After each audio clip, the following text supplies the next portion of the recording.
included Representative Anna Paulina Luna, Republican of Florida, other Republicans, Andy Ogles of Kentucky, Marjorie Taylor Greene of Georgia, and Congresswoman Miller Meeks of Iowa, all lining up on the Republican side on the center aisle hours before the speech in hopes that they get to shake the president's hand when he comes down the aisle.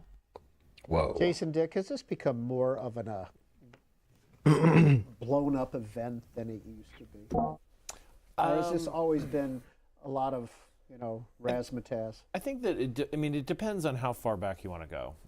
Lyndon Johnson in 1966 moved the speech from the mid-afternoon to the evening, in order to catch a better audience, and that was 1966. He saw that, television helped his predecessor, John F. Kennedy, get elected, and he wanted, Lyndon Johnson. Members of the committee on the part of the House to escort the President of the United States into the chamber, the following: the gentleman from Louisiana, Mr. Scalise; the gentleman from Minnesota, Mr. Emmer; the gentlewoman from Michigan, Mrs. McClain; the gentleman from North Carolina, Mr. Hudson; the gentleman from Pennsylvania, Mr. Reschenthaler; the gentleman from Utah, Mr. Moore; the gentlewoman from Indiana, Mrs. Houchin; the gentleman from Oklahoma, Mr. Hearn; the gentleman from New York, Mr. Jeffries; the gentlewoman from Massachusetts, Ms. Clark; the gentleman from California, Mr. Aguilar; the gentleman from California, Mr. Liu; the gentleman from Colorado, Mr. Neguse; the gentlewoman from Washington,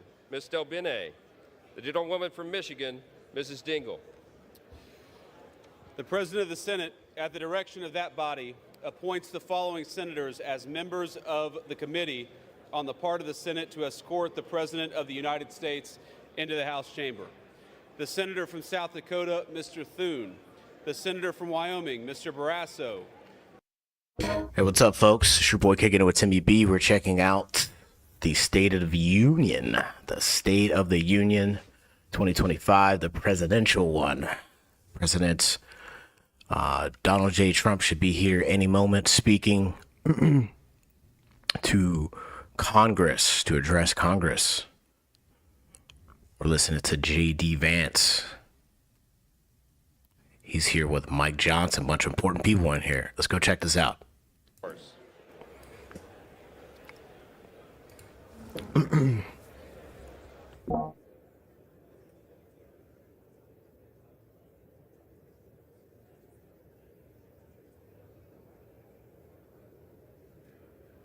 Shout out to C-SPAN. We're like literally 6 minutes away. Let's go see what's going on here.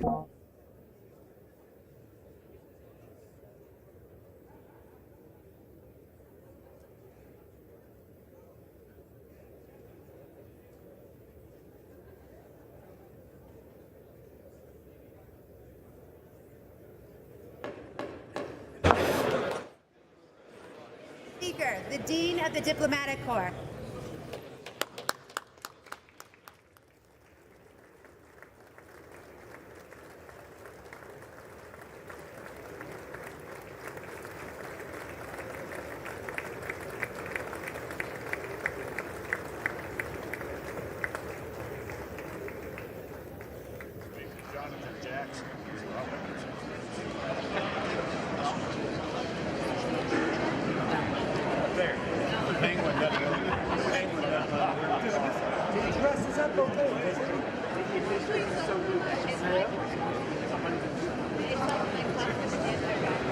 My wife loves this gray suit. I hate it, but I wear it because she's seen me on TV. I'm a blazer, man.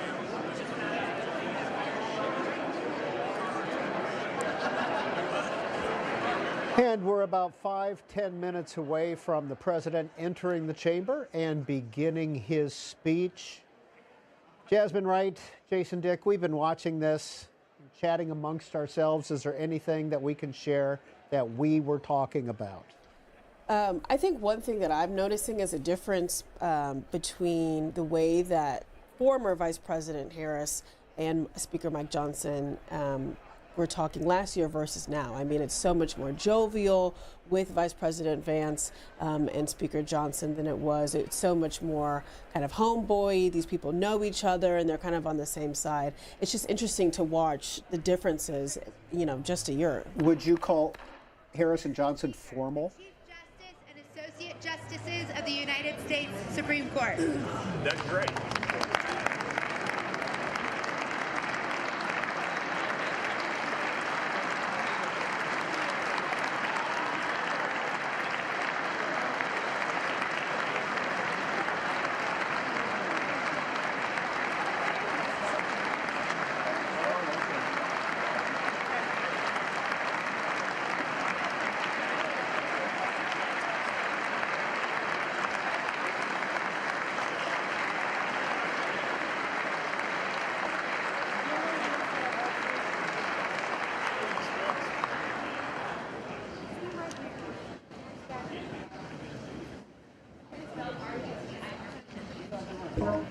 All right, I'm trying to get the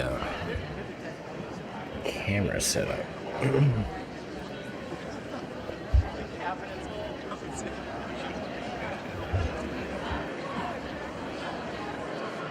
Jason Dick, we were just watching the Supreme Court come in. We saw Justice Roberts, Kavanaugh, Barrett, Kagan, and we did not see Justices Brown, Jackson, Sotomayor, Alito, Gorsuch, Thomas.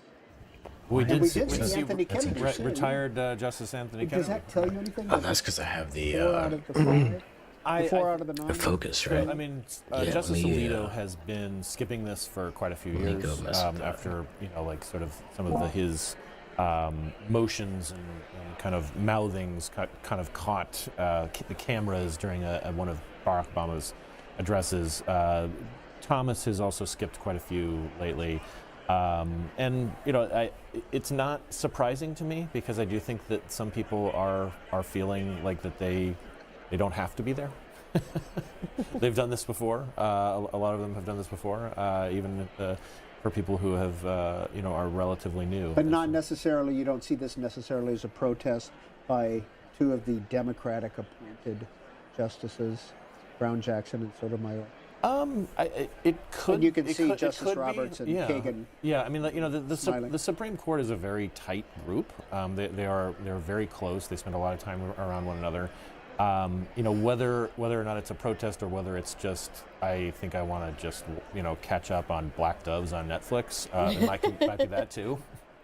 I had a reservation I couldn't miss Right. at the local eatery. Yeah, it is Mardi Gras. You know, maybe Yeah. they're at Dauphine in downtown. Maybe that's it.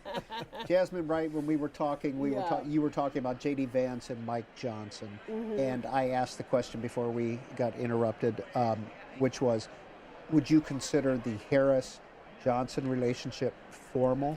Yeah, I mean, I think that I'm not even sure I would call it a relationship. Those are 2 people that didn't really know each other, that didn't really talk. It was these moments in which they kind of interfaced a lot more after Johnson became Speaker, and obviously the Vice President was on her 4th year of being the Vice President. I believe that Johnson was asked later on in an interview what they talked about, and he said, you know, we made niceties. We didn't talk about politics. We talked about things that 2 humans talk about. You know, I am not sure that is the case right now with J.D. Vance and Johnson. I think that they're talking pretty frequently. J.D. Vance was at the Capitol earlier today for a confirmation hearing for one of the people nominated to join the FBI, one of his longtime friends. And so I think that they're continuously having conversations in a way that Johnson wasn't having with the previous administration. We have about a minute and a half before William McFarland, the House Sergeant at Arms, is scheduled to announce Mr. Speaker, the President of the United States, etc. What are you listening for in tonight's speech, Jason Dick? Mainly about the border. I mean, I think that there is going to be a lot of discussion about immigration and the border. Trump has always felt that this is the winning issue for him. I think that it's going to be a big part of things. Jasmine, right? The economy. I mean, this tariffs move that happened, you know, overnight into today. Obviously, there's some thinking that maybe they would, you know, pull back the tariffs or bring it down to a lower percentage. But people are concerned about the economy. They're giving Trump some more time, but people are concerned. And so I want to hear how he not just blames the Biden administration, but how he talks about it moving forward. Well, later tonight, Howard Lutnick, the new Commerce Secretary, made a statement. Yeah, he said that. What should we be listening for? Well, he said that they had been on the phone with both their Mexican and Canadian counterparts trying to make a deal, and that President Trump may announce, if not here, maybe tomorrow, that they are pulling back some of the tariffs, not completely letting them go, but certainly pulling them back as long as these countries say and then become more forceful on issues like fentanyl, on issues that the reason why that these tariffs are put in place. But I think it's just the reality is that Trump saw the stock markets. He is somebody who follows the stock markets. He follows them quite religiously, and they were going back and forth, really kind of freaking out negatively about these tariffs. And so I don't think that the White House will be able to say quite credibly that that wasn't the reason, or that wasn't a reason as to why they're kind of saying we're going to pull these back. But certainly only time will tell what percentage that is, how much that is, and whether or not they still do reciprocal tariffs on April 2nd. As Then Nydia Velázquez, a Democrat of New York, talking with Nancy Pelosi there, both long-term members. Nancy Pelosi said, hold up now, child. I got something to say.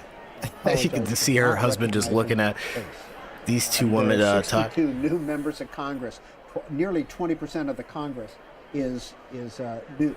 And so that's a lot of new members, and I'm not quite sure who that one was. I think we've had pretty good batting record. Yes, 80%, haven't we? Oh, I think more than that. And Melania Trump, who was on Capitol Hill yesterday as well. Was that Look a at her hair surprise flowing. to you down at the White House that she came down? Here comes Mrs. Trump. It's the first She's thing. sitting with her guests. Greta gave us her guests earlier. They include some revenge porn victims, the Comparatory family that was, the father was killed in Butler, Pennsylvania. So she's sitting with her guests there. Lincoln Riley family is That's there. right. That's right. To answer your question, I wasn't surprised to see her. I mean, I think those were her first public remarks since Donald Trump took office. There were some questions about how much she would be in Washington, how frequently she'd be around. But I think that there's a real shift in energy, not just from the president, but also from her office, trying to do things much differently this time around. Mr. Speaker, the President's Cabinet.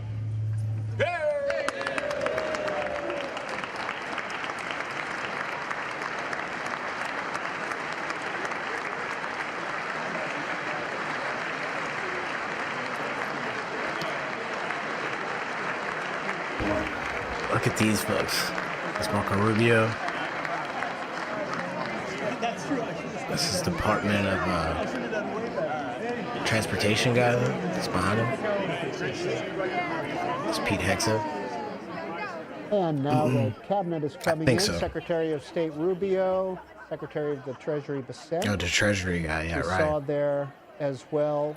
Attorney General Pam Bondi, Pete Hegseth was there. Yeah, that's legit. Mr. Lutnick, the Commerce Secretary, who we talked about a little bit earlier. RFK Jr., of course, HHS. There's Scott Turner, HUD. There's Seth Duffy. I'm so sorry, Sean Duffy. Sean Duffy. Transportation. Yeah, Sean Duffy's the There's transportation Senator guy. Adam Schiff, sitting with Adam Shifty. Mr. Senator Schiff. from- Yep, the new senator from Delaware, Lisa Blunt Rochester.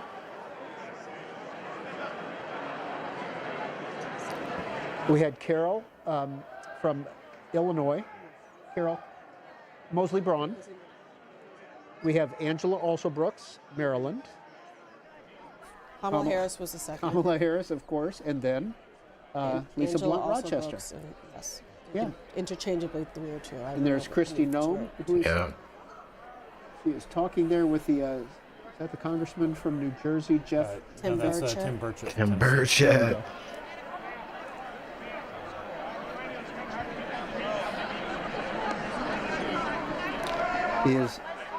Is that Brooke Rollins, the Ag Agriculture Secretary? Secretary. Yeah. I just watched her on It's sort of odd. To Benny have something like Johnson's this show. with- I mean, Shout out to you know, Benny there's so much- Johnson. We're paying attention to the fashion because of like some of the protests and so forth, having just done the Oscars 2 nights ago. It's not quite as glamorous. Not quite the same. Not quite the same. But it is. There is a lot more power. As a packed room here, huh? Jason, Dick, that nobody in the world cares what you or I are wearing. Marjorie Taylor Greene. Last year, Joe Biden took at least a half hour to get out of the chamber. It was a moment for him politically that boosted him. Yeah. That got rid of some of the rumors of mental decline, etc. And he worked that room for a half an hour. It's one of the most, in a sense, iconic things I've ever seen in politics. Yeah.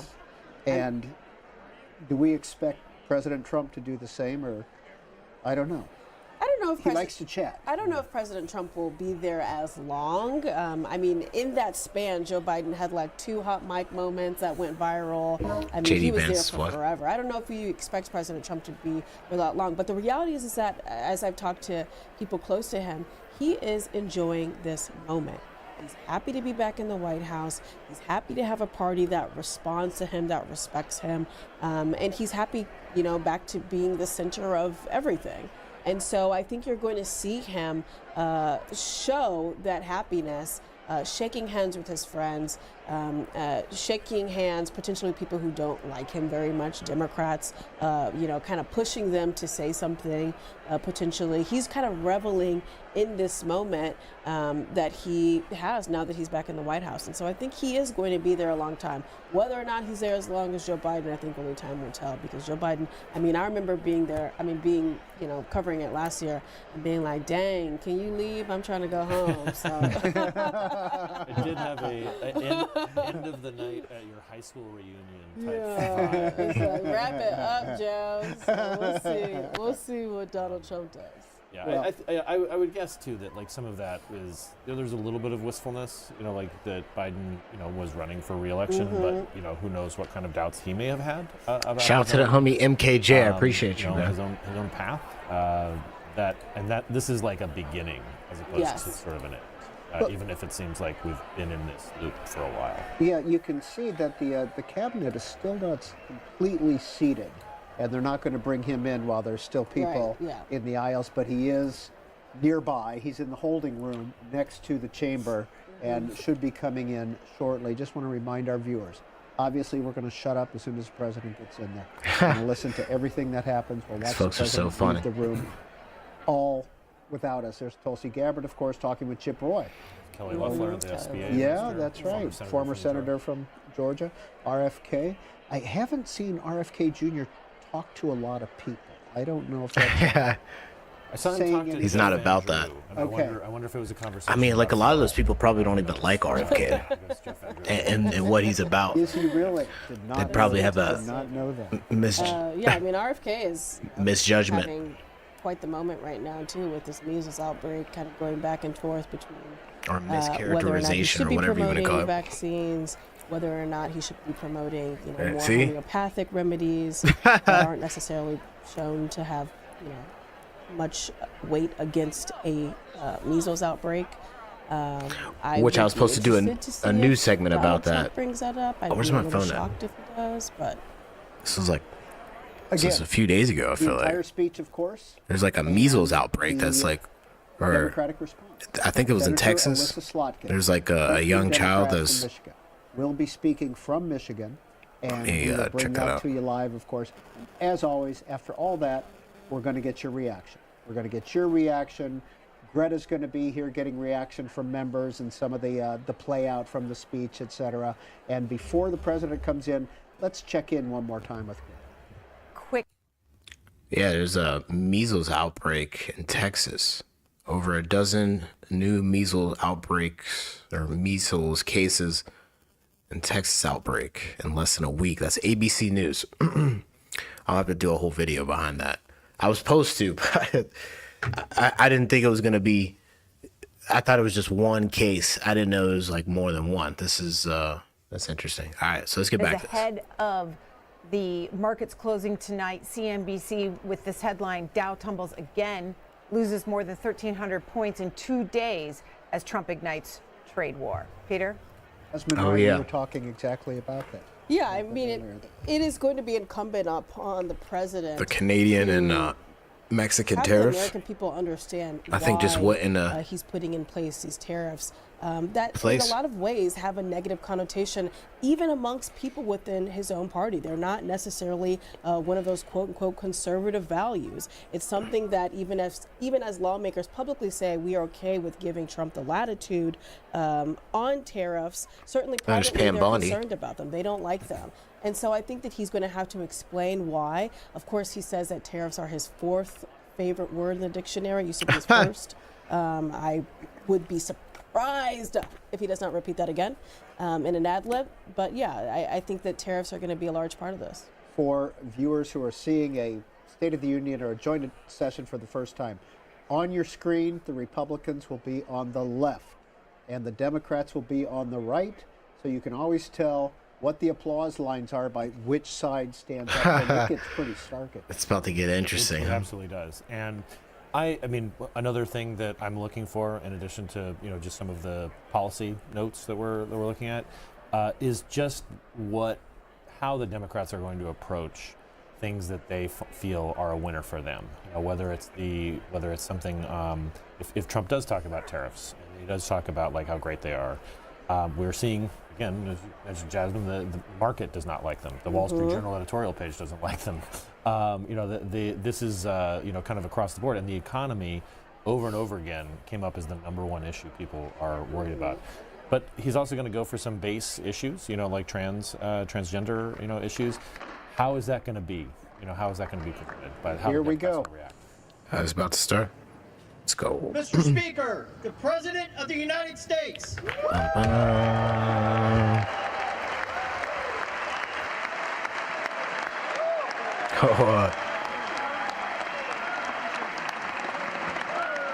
What an intro. Melania.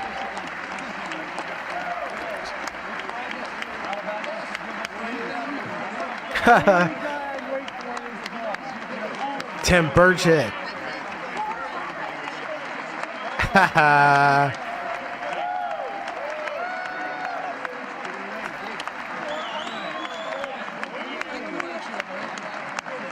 It's very interesting.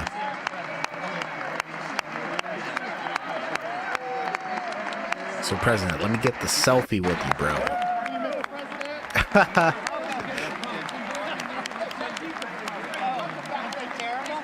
This is not normal. Yo, that's funny. That's funny. What is not normal is you carrying a sign saying it's not normal right next to him. Oh, the clowning. Bro, we're clowning right now. Hey, let's go.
angles are on point.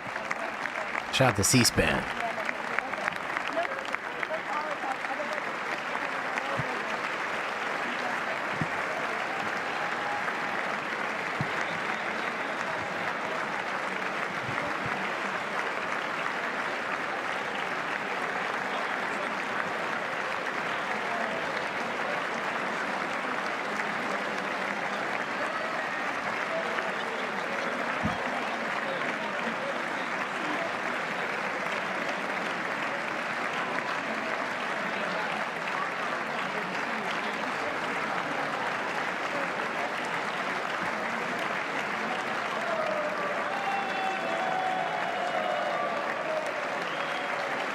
There's a Sergeant Major of the Marine Corps right there.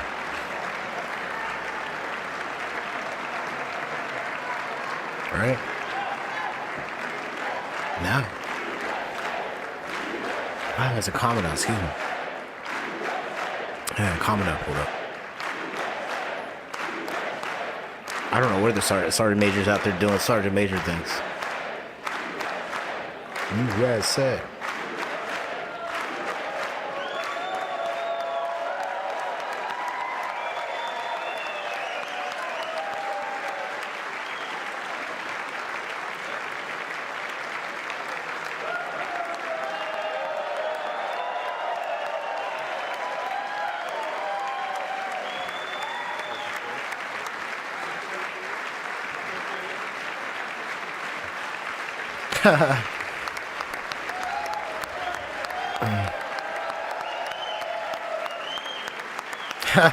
That's so cool, man.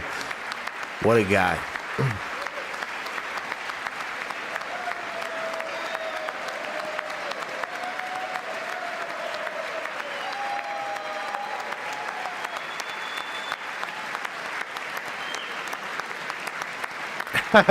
These people are swole. These people are so wall. You see the happy people and then you see the sad people. Oh, that's great.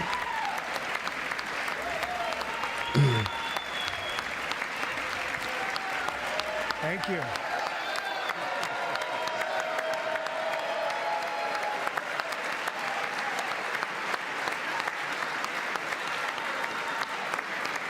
It's Matt Walsh. It's Matt Shapiro. Is that Riley Gaines? Thank you very much. Thank you very much. It's a great honor. Thank you very much. Speaker Johnson, Vice President Vance, the First Lady of the United States,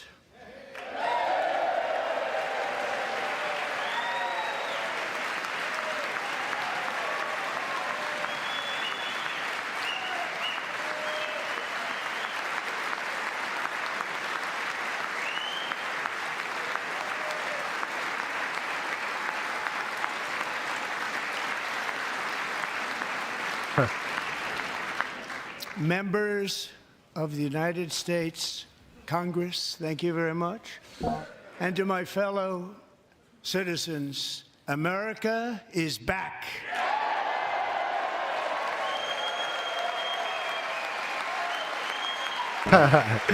Love that. Love that.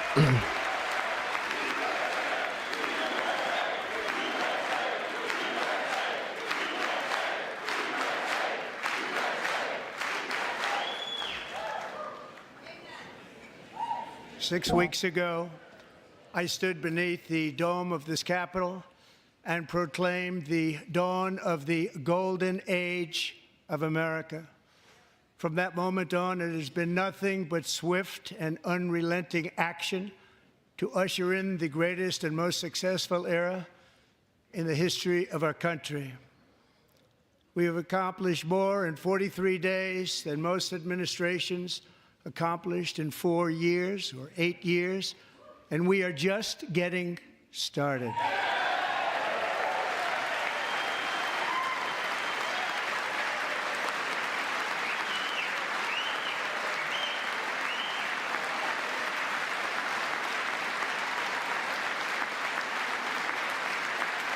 Thank you. I return to this chamber tonight to report that America's momentum is back, our spirit is back, our pride is back, our confidence is back, and the American dream is surging bigger and better than ever before.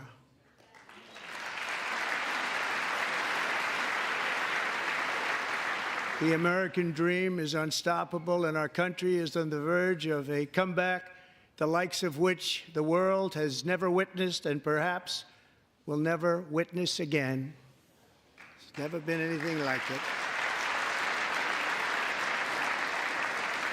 The presidential election of November 5th was a mandate like has not been seen in many decades.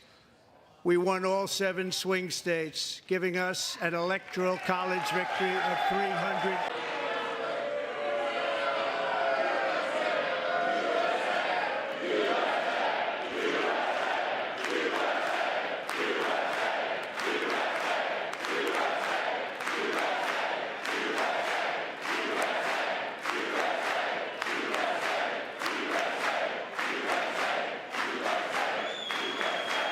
And won counties in our country, 2,700 to 525, on a map that reads almost completely red for Republican.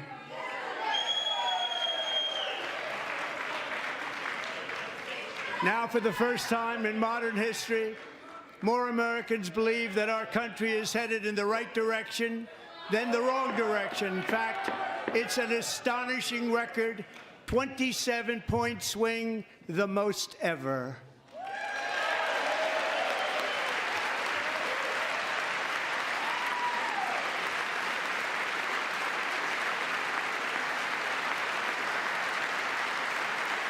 Likewise, small business optimism saw its single largest one-month gain ever recorded, a 41-point jump.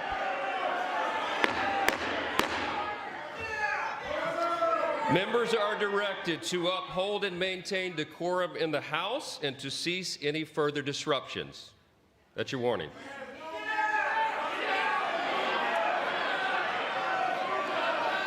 Members are engaging in willful and continuing breach of decorum, and the chair is prepared to direct the Sergeant-at-Arms to restore order to the joint session. Wow, this is crazy.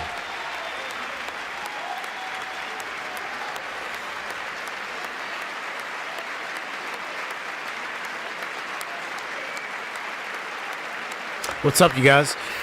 Ladies and gentlemen, I apologize. There was some kind of issue on X and it just disconnected me. I didn't see it until now. I'm going to be monitoring it as we go along here. Take your seat. Thank you for being here, folks. Seems to be an issue going on. To engage in willful and concerted disruption of proper decorum, the chair now directs the Sergeant-at-Arms to restore order. Remove this gentleman from the chamber.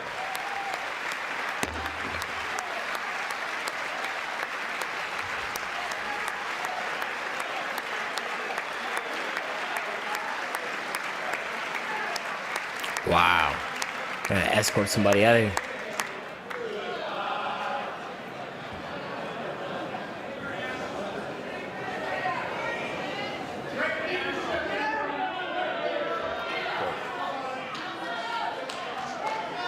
That's a rep. Members are directed to uphold and maintain decorum in the House. Mr. President, you continue. Thank you. Over the past 6 weeks, I have signed nearly 100 executive orders and taken more than 400 executive actions, a record to restore common sense, safety, optimism, and wealth all across our wonderful land. The people elected me to do the job, and I'm doing it.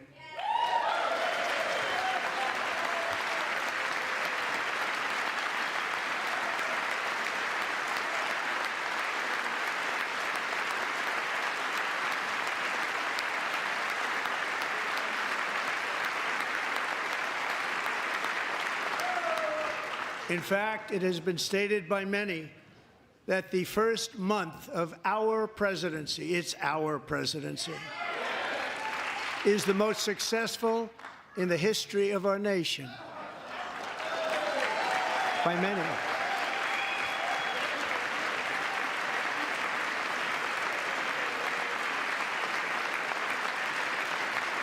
And what makes it even more impressive is that, do you know who number 2 is? George Washington. How about that? How about that? I don't know about that list, but we'll take it. Within hours of taking the oath of office, I declared a national emergency on our southern border, and I deployed the U.S. military and Border Patrol to repel the invasion of our country. And what a job they've done. As a result, illegal border crossings last month were by far the lowest ever recorded, ever.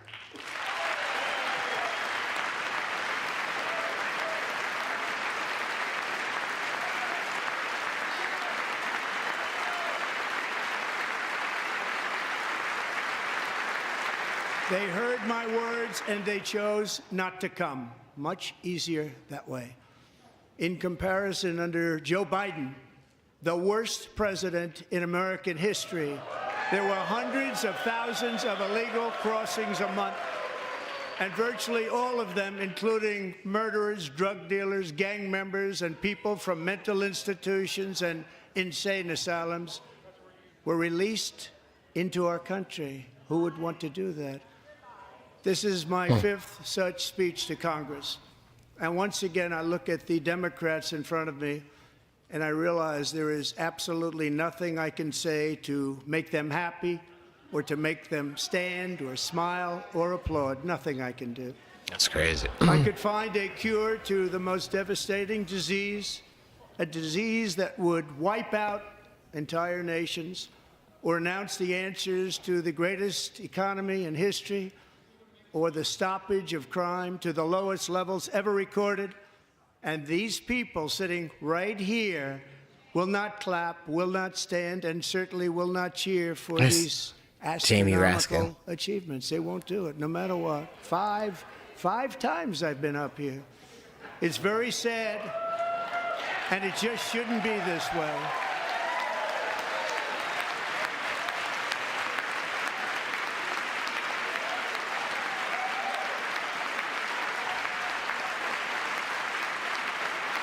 It's crazy, man.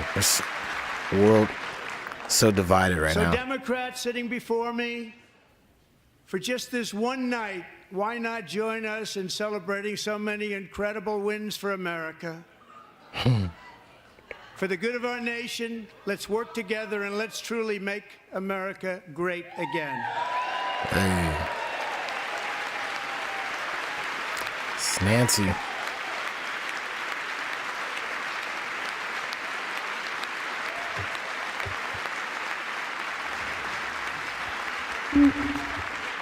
Every day, my administration is fighting to deliver the change America needs to bring a future that America deserves, and we're doing it. This is a time for big dreams and bold action. Upon taking office, I imposed an immediate freeze on all federal hiring, a freeze on all new federal regulations, and a freeze on all foreign aid.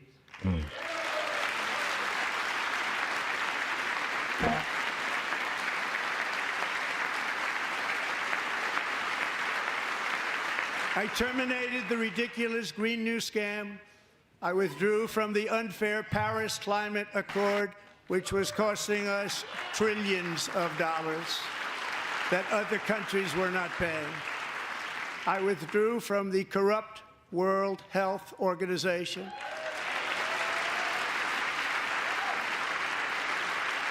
And I also withdrew from the anti-American UN Human Rights Council.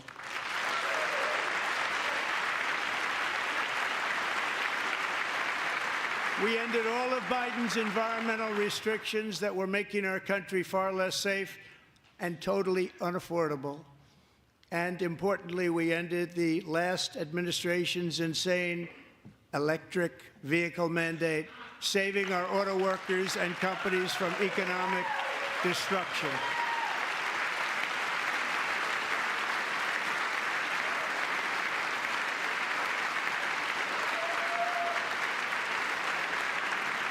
To unshackle our economy, I have directed that for every one new regulation, 10 old regulations must be eliminated, just like I did in my very successful first term.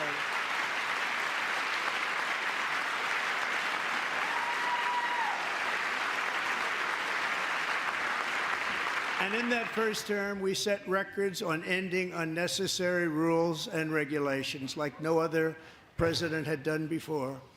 We ordered all federal workers to return to the office. They will either show up for work in person or be removed from their job.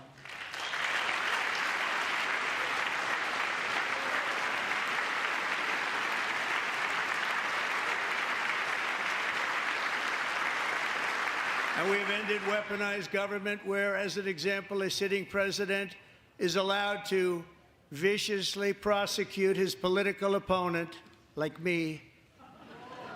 How did that work out? Not too good. Not too good. Big own.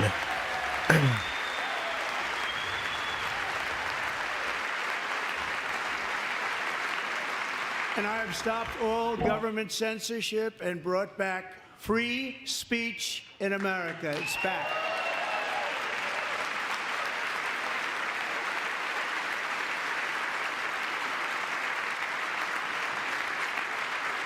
And 2 days ago, I signed an order making English the official language of the United States of America.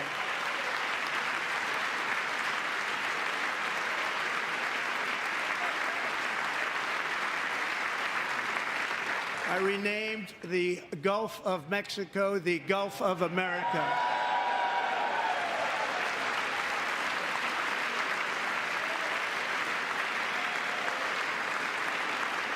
And likewise, I renamed, for a great president, William McKinley, Mount McKinley again. Mount McKinley. Beautiful Alaska. We love Alaska. We've ended the tyranny of so-called diversity, equity, and inclusion policies all across the entire federal government and indeed the private sector and our military. Say, get them out. Get it out. And our country will be woke no longer.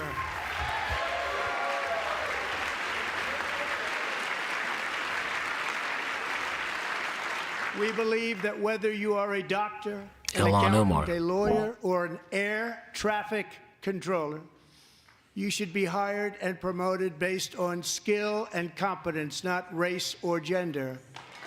Very important.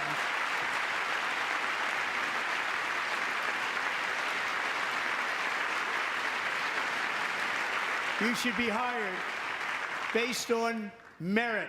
And the Supreme Court, in a brave and very powerful decision, has allowed us to do so. Thank you. Thank you very much. Thank you. We have removed the poison of critical race theory from our public schools, and I signed an order making it the official policy of the United States government that there are only two genders, male and female.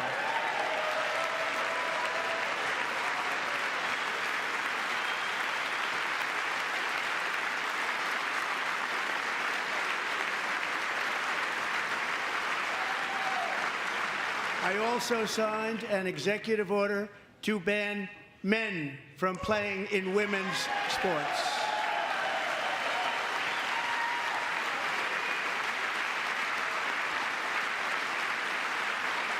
This is Tom Holman. It's Ben Shapiro. Once again, it's Matt Walsh, Riley Gaines.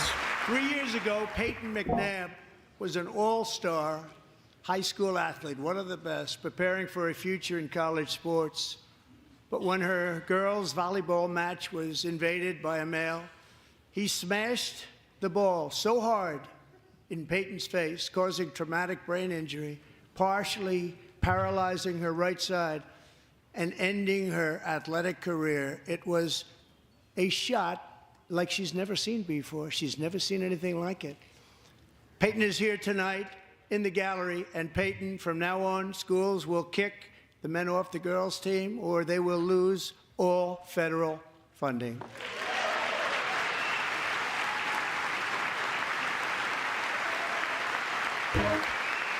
Love that.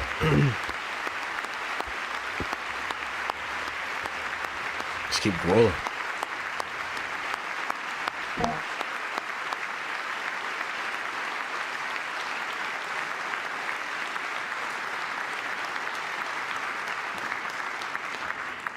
And if you really want to see numbers, just take a look at what happened in the women's boxing, weightlifting, track and field, swimming, or cycling, where a male recently finished a long-distance race 5 hours and 14 minutes ahead of a woman for a new record by 5 hours. Broke the record by 5 hours. It's demeaning for women, and it's very bad for our country. We're not going to put up with it any longer.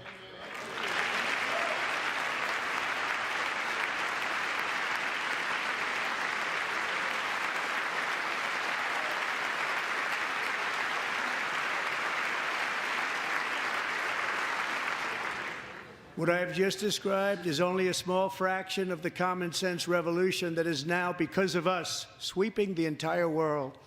Common sense has become a common theme, and we will never go back. Never. Never going to let that happen. Among my very highest priorities is to rescue our economy and get dramatic and immediate relief to working families. As you know, we inherited from the last administration an economic catastrophe and an inflation nightmare. Their policies drove up energy prices, pushed up grocery costs, and drove the necessities of life out of reach for millions and millions of Americans. They've never had anything like it. We suffered the worst inflation in 48 years, but perhaps even in the history of our country. They're not sure. As president, I'm fighting every day to reverse this damage and make America affordable again.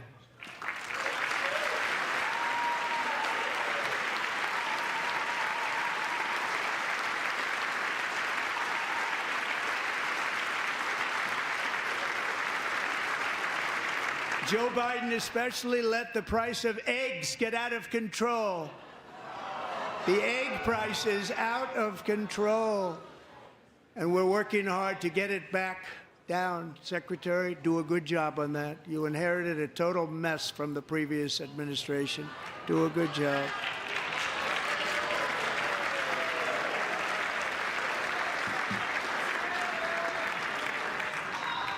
A major focus of our fight to defeat inflation is rapidly reducing the cost of energy.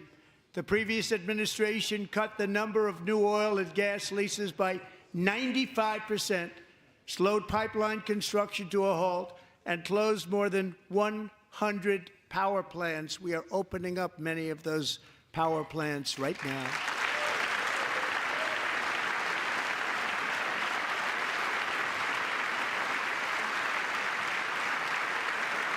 And frankly, we have never seen anything like it. That's why on my first day in office, I declared a national energy emergency. As you've heard me say many times, we have more liquid gold under our feet than any nation on earth, and by far. And now I fully authorize the most talented team ever assembled to go and get it. It's called Drill, Baby, Drill.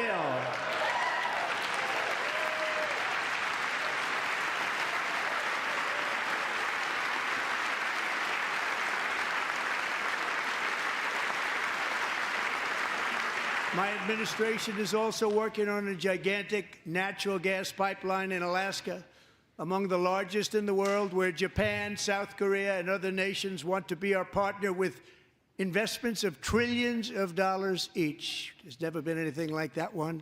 It will be truly spectacular. It's all set to go. The permitting is gotten. And later this week, I will also take historic action to dramatically expand production of critical minerals and rare earths here in the USA.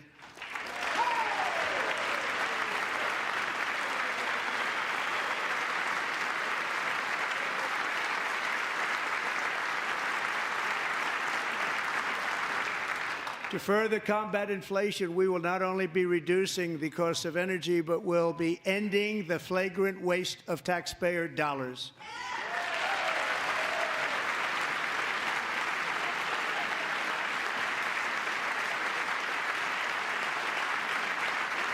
And to that end, I have created the brand new Department of Government Efficiency. Doge. Shout out to Doge. Shout out to Elon Musk. Let's go. Which is headed by Elon Musk, who is in the gallery tonight.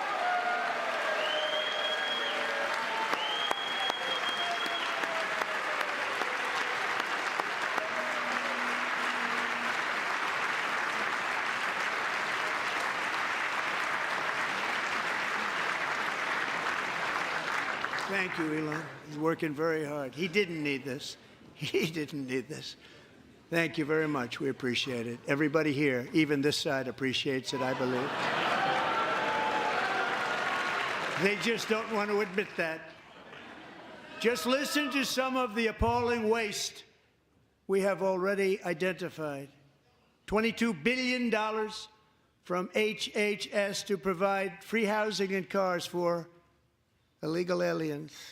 $45 million for diversity, equity, and inclusion scholarships in Burma. $40 million to improve the social and economic inclusion of sedentary migrants. Nobody knows what that is. $8 million to promote LGBTQI+ in the African nation of Lesotho, which nobody has ever heard of. $60 million for indigenous peoples and Afro-Colombian empowerment in Central America. $60 million. $8 million for making mice transgender. This is real. That's crazy, man. $32 million What a waste. for a left-wing propaganda operation in Moldova. $10 million for male circumcision in Mozambique. $20 million for the Arab Sesame Street in the Middle East. It's a program. $20 million for a program. $1.9 billion to recently created Decarbonization of Homes Committee, headed up, and we know she's involved. Just at the last moment, the money was passed over by a woman named Stacey Abrams. Have you ever heard of her? A $3.5 million consulting contract for lavish fish monitoring. $1.5 million for voter confidence in Liberia. $14 million for social cohesion in Mali. $59 million for illegal alien hotel rooms in New York City. He's a real estate developer. He's done very well. $250,000 to increase vegan local climate action innovation in Zambia. $42 million for social and behavior change in Uganda. $14 million for improving public procurement in Serbia. $47 million for improving learning outcomes in Asia. Asia's doing very well with learning. You know what we're doing. Should use it ourselves. And $101 million for DEI contracts at the Department of Education, the most ever paid, nothing even like it. Under the Trump administration, all of these scams, and they're far worse, but I didn't think it was appropriate to talk about them. They're so bad. Many more have been found out and exposed and swiftly terminated by a group of very intelligent, mostly young people, headed up by Elon, and we appreciate it. We found hundreds of billions of dollars of fraud.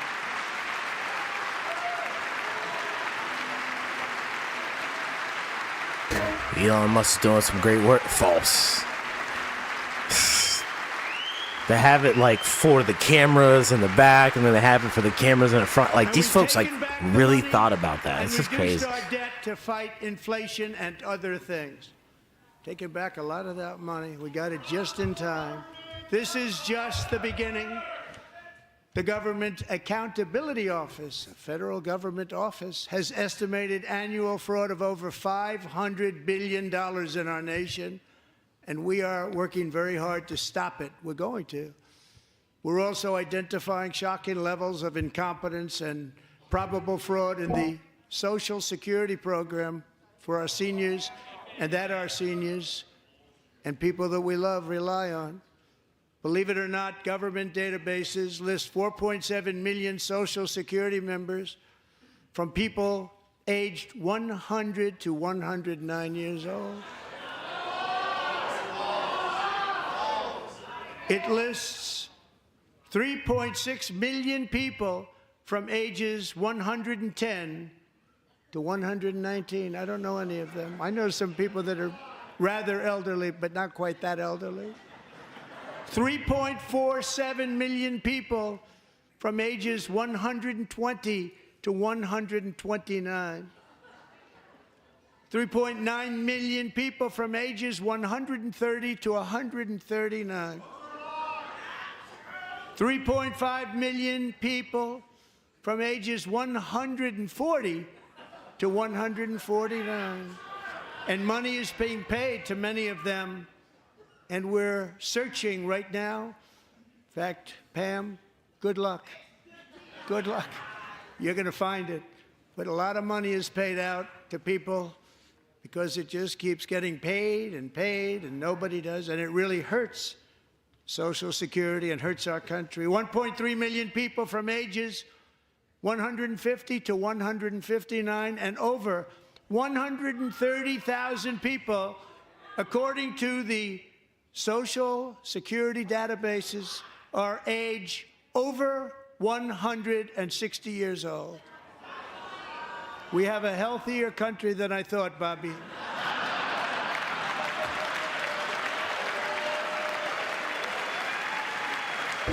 Yeah, they're living to be 160 years old, huh? Collecting checks. That's crazy work, bro. Including, to finish, 1,039 people between the ages of 220 and 229, one person between the age of 240 and 249, and one person is listed at 360 years of age. More than 100 years older than our country. But we're going to find out where that money's going, and it's not going to be pretty. By slashing all of the fraud, waste, and theft we can find, we will defeat inflation, bring down mortgage rates, lower car payments and grocery prices, protect our seniors, and put more money in the pockets of American families.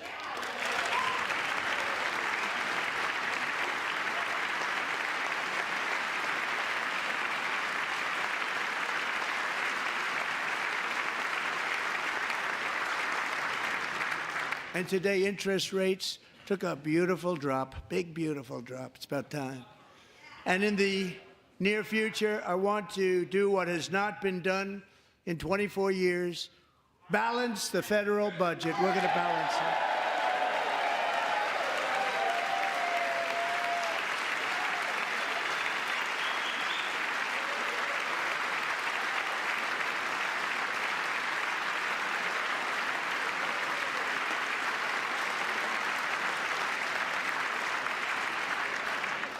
With that goal in mind, we have developed in great detail what we are calling the Gold Card, which goes on sale very, very soon. For $5 million, we will allow the most successful job-creating people from all over the world to buy a path to U.S. citizenship. It's like the green card, but better and more sophisticated. And these people will have to pay tax in our country. They won't have to pay tax from where they came. The money that they've made, you wouldn't want to do that, but they have to pay tax, create jobs. They'll also be taking people out of colleges and paying for them so that we can keep them in our country instead of having them being forced out. Number one, at the top school, as an example, being forced out and not being allowed to stay and create tremendous numbers of jobs and great success for a company out there. So while we take out the criminals, killers, traffickers, and child predators who were allowed to enter our country under the open border policy of these people, the Democrats, the Biden administration, the open border insane policies that you've allowed to destroy our country. We will now bring in brilliant, hardworking, job-creating people. They're going to pay a lot of money, and we're going to reduce our debt with that money.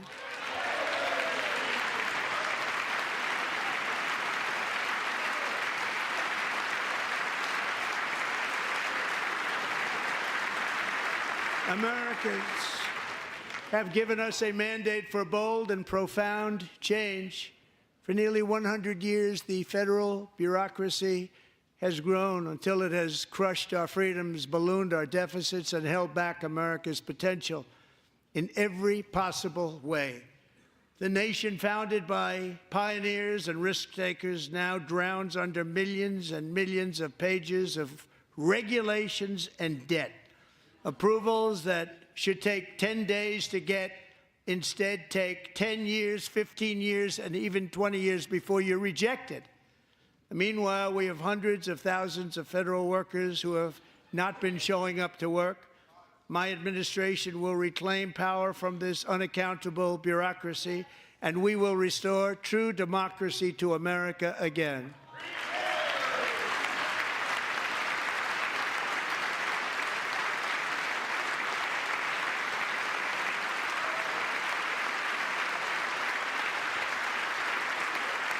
And any federal bureaucrat who resists this change will be removed from office immediately. Because we are draining the swamp. It's very simple. And the days of rule by unelected bureaucrats are over.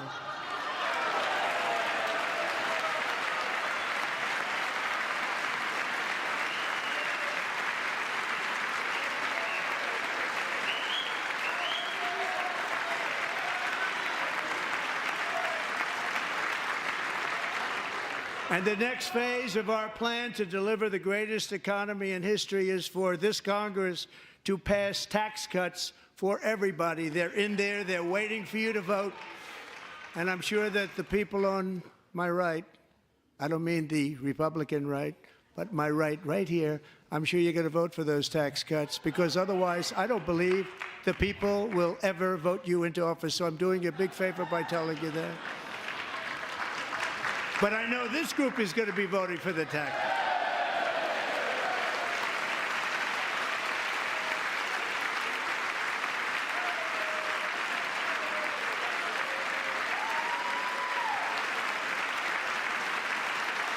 Thank you. It's a very, very big part of our plan. We had tremendous success in our first term with it. A very big part of our plan. We're seeking permanent income tax cuts all across the board.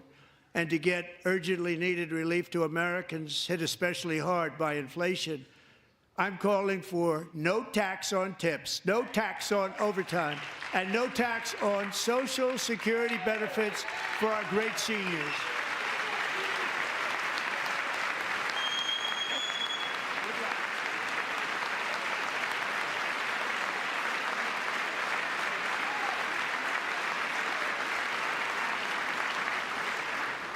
And I also want to make interest payments on car loans tax deductible, but only if the car is made in America.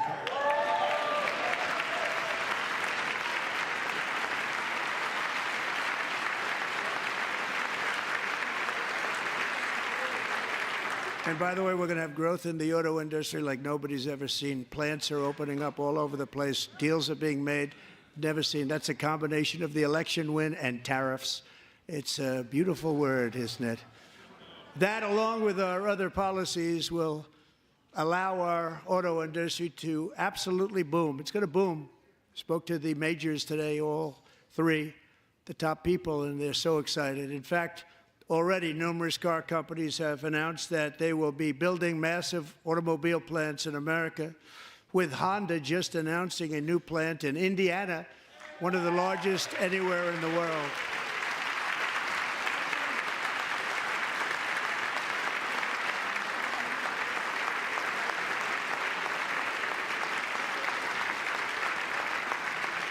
And this has taken place since our great victory on November 5th, a date which will hopefully go down as one of the most important in the history of our country.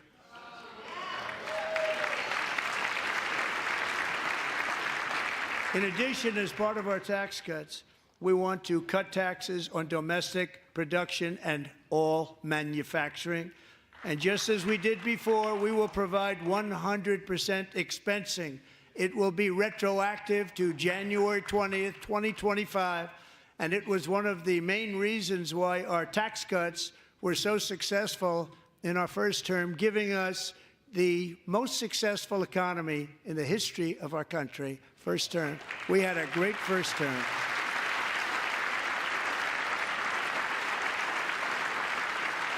If you don't make your product in America, however, under the Trump administration, you will pay a tariff, and in some cases, a rather large one. Other countries have used tariffs against us for decades, and now it's our turn to start using them against those other countries. On average, the European Union, China, Brazil, India, Mexico, and Canada, have you heard of them? And countless other nations charge us tremendously higher tariffs than we charge them. It's very unfair. India charges us auto tariffs higher than 100%. China's average tariff on our products is twice what we charge them. And South Korea's average tariff is 4 times higher. Think of that, 4 times higher. And we give so much help militarily and in so many other ways to South Korea, but that's what happens. This is happening by friend and foe. This system is not fair to the United States and never was, and so on April 2nd, I wanted to make it April 1st, but I didn't want to be accused of April Fool's Day. That's not, just one day cost us a lot of money. But we're going to do it in April. I'm a very superstitious person. April 2nd, reciprocal tariffs kick in. And whatever they tariff us, other countries, we will tariff them. That's reciprocal, back and forth. Whatever they tax us, we will tax them. If they do non-monetary tariffs to keep us out of their market, then we will do non-monetary barriers to keep them out of our market. There's a lot of that, too. They don't even allow us in their market. We will take in trillions and trillions of dollars and create jobs like we have never seen before.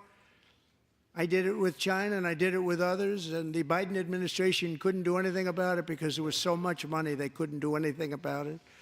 We have been ripped off for decades by nearly every country on earth, and we will not let that happen any longer.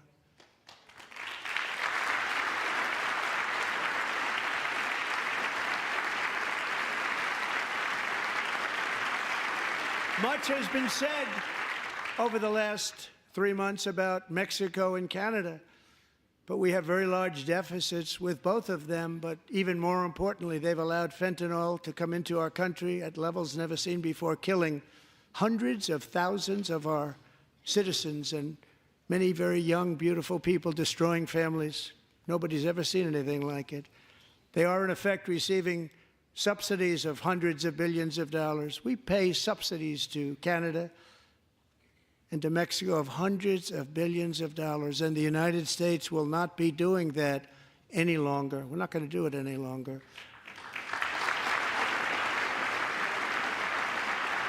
Thanks to our America First policies we're putting into place, we have had $1.7 trillion of new investment in America in just the past few weeks. The combination of the election and our economic policies that people of SoftBank, one of the most brilliant anywhere in the world, announced a $200 billion investment. OpenAI and Oracle, Larry Ellison, announced $500 billion investment, which they wouldn't have done if Kamala had won. Apple announced $500 billion investment. Tim Cook called me. He said, I cannot spend it fast enough. It's going to be much higher than that, I believe. It'll be building their plants here instead of in China.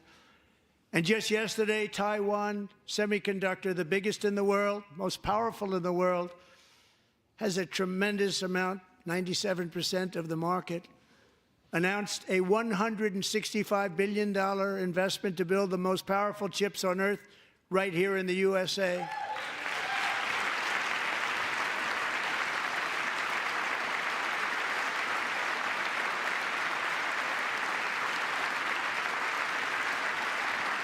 And we're not giving them any money. Your CHIPS Act is a horrible, horrible thing. We give hundreds of billions of dollars, and it doesn't mean a thing. They take our money and they don't spend it. All that meant to them, we're giving them no money. All that was important to them was they didn't want to pay the tariffs, so they came and they're building, and many other companies are coming. We don't have to give them money. We just want to protect our businesses and our people. And they will come because they won't have to pay tariffs if they build in America. So it's very amazing. You should get rid of the CHIP Act, and whatever's left over, Mr. Speaker, you should use it to reduce debt or any other reason you want to.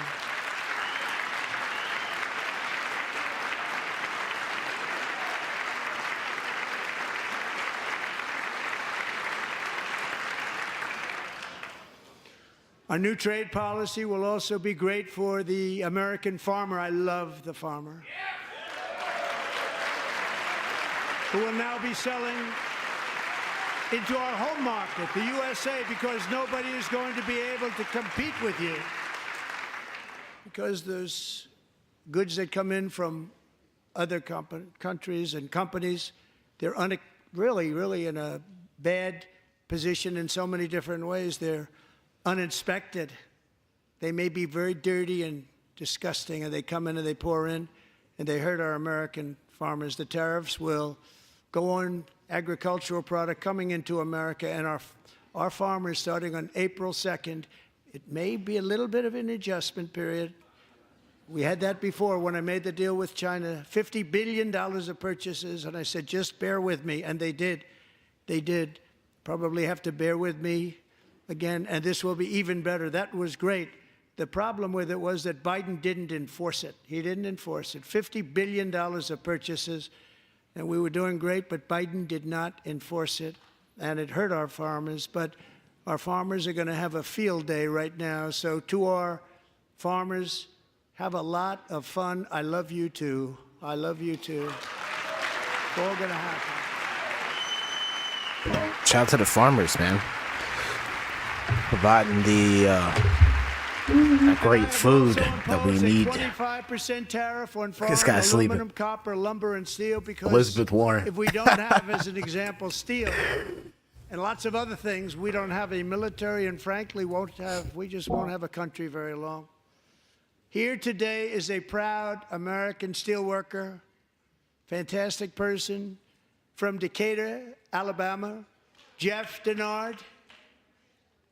Has been working at the same steel plant for 27 years in a job that has allowed him to serve as the captain of his local volunteer fire department, raised 7 children with his beautiful wife, Nicole, and over the years provide a loving home for more than 40 foster children. So great, Jeff. Wow. He sounds like a nice guy.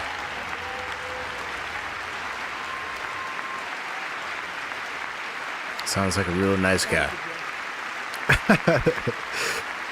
President Trump's a funny dude. He also called those people disgusting and nasty.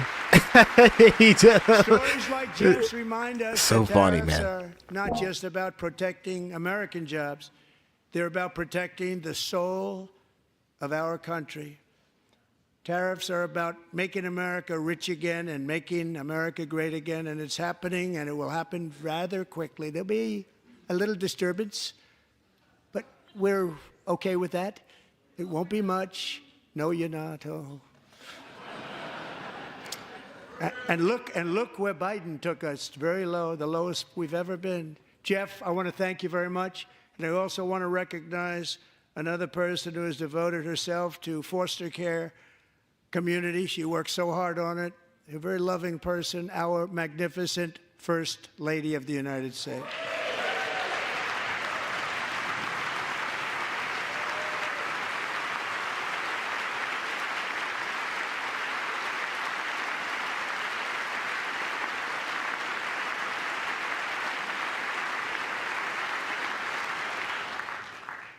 Melania's work has yielded incredible results, helping prepare our nation's future leaders as they enter the workforce. Our First Lady is joined by two impressive young women, very impressive. Haley Ferguson, who benefited from the First Lady's Fostering the Future initiative and is poised to complete her education and become a teacher. And Elliston Berry, who became a victim of an illicit deepfake image produced by a peer. With Elliston's help, the Senate just passed the Take It Down Act, and this is so important. Thank you very much, John. John Thune, thank you. Stand up, John. Thank you, John.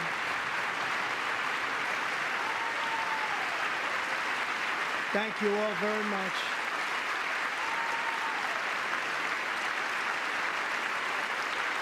Thank you. And thank you to John Thune and the Senate. Great job. To criminalize the publication of such images online is a terrible, terrible thing. And once it passes the House, I look forward to signing that bill into law.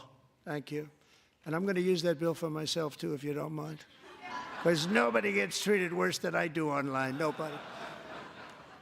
That's great. Thank you very much to the Senate. Thank you. But if we truly care about protecting Americans' children, no step is more crucial than securing America's borders. Over the past 4 years, 21 million people poured into the United States. Many of them were murderers, human traffickers, gang members, and other criminals from the streets of dangerous cities all throughout the world. Because of Joe Biden's insane and very dangerous open border policies, they are now strongly embedded in our country, but we are getting them out and getting them out fast.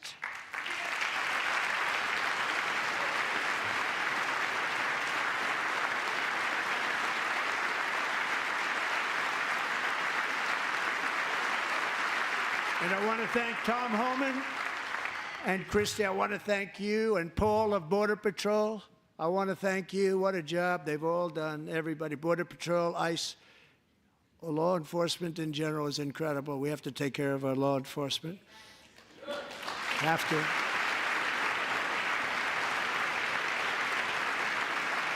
Last year,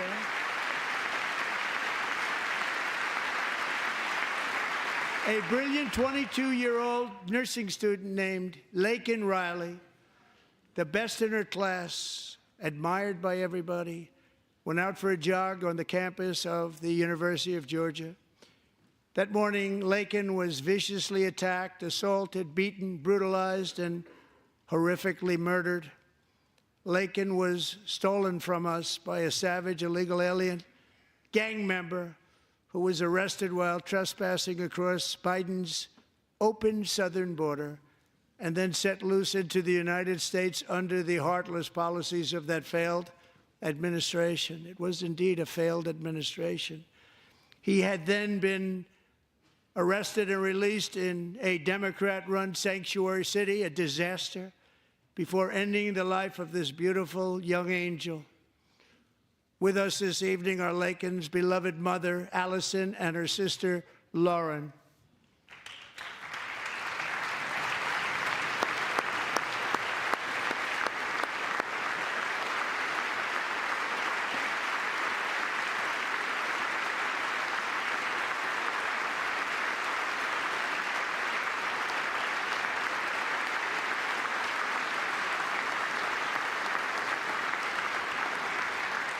Last year, I told Laken's grieving parents that we would ensure their daughter would not have died in vain.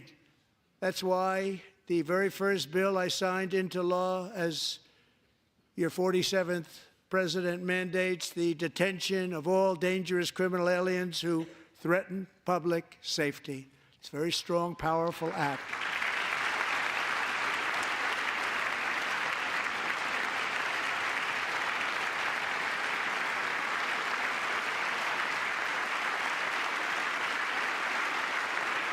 It's called the Laken-Riley Act. So Allison and Lauren, America will never, ever forget our beautiful Laken Hope Riley.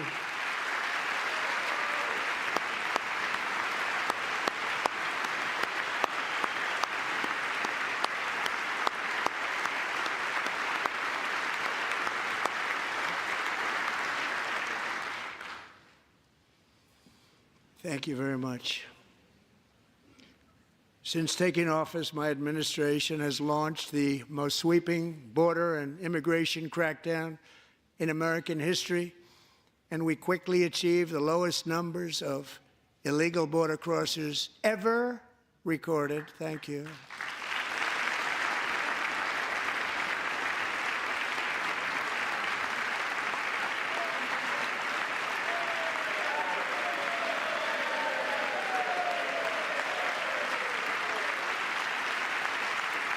The media and our friends in the Democrat Party kept saying we needed new legislation, we must have legislation to secure the border. But it turned out that all we really needed was a new president. Let's go.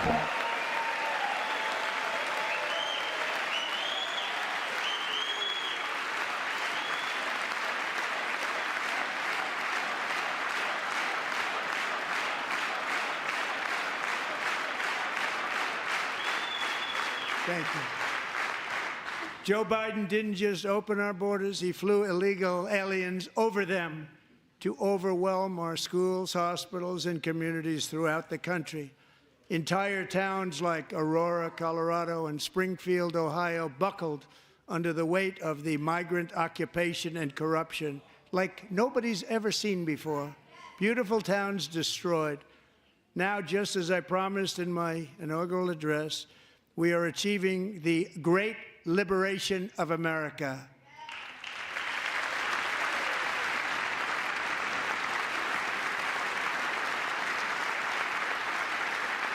But there still is much work to be done. Here tonight is a woman I have gotten to know, Alexis Nungari from Houston.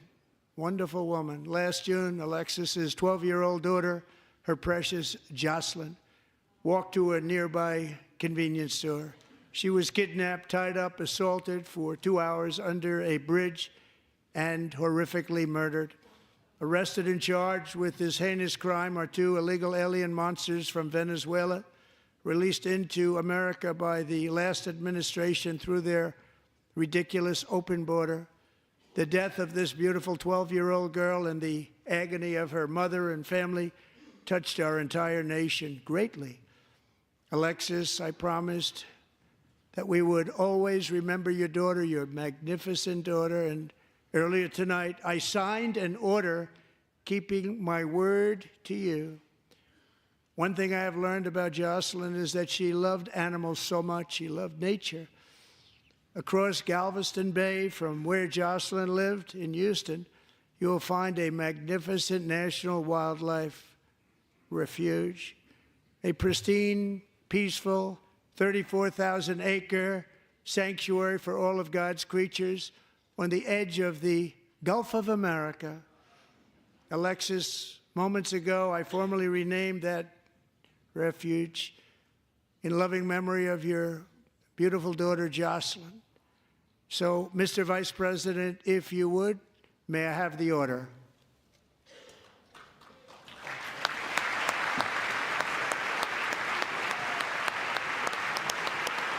He showed Mike Johnson. It's like, check this out. Wow, that's pretty cool.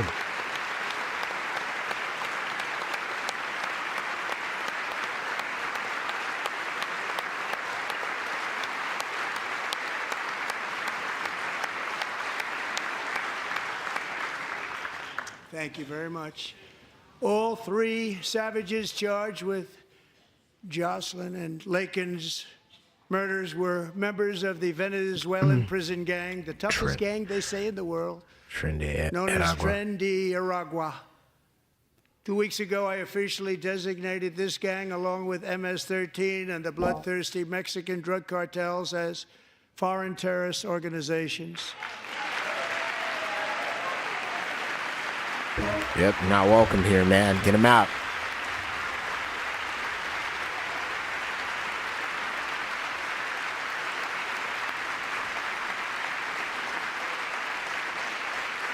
They are now officially in the same category as ISIS, and that's not good for them.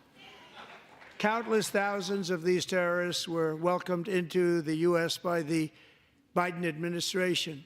But now every last one will be rounded up and forcibly removed from our country, or, if they're too dangerous, put in jails, standing trial in this country, because we don't want them to come back ever.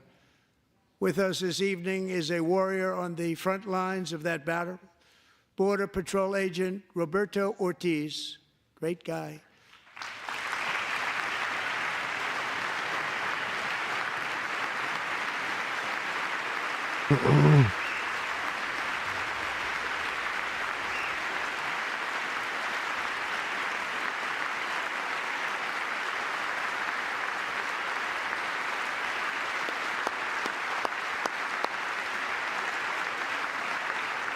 In January, Roberto and another agent were patrolling by the Rio Grande near an area known as Cartel Island. Doesn't sound too nice to me.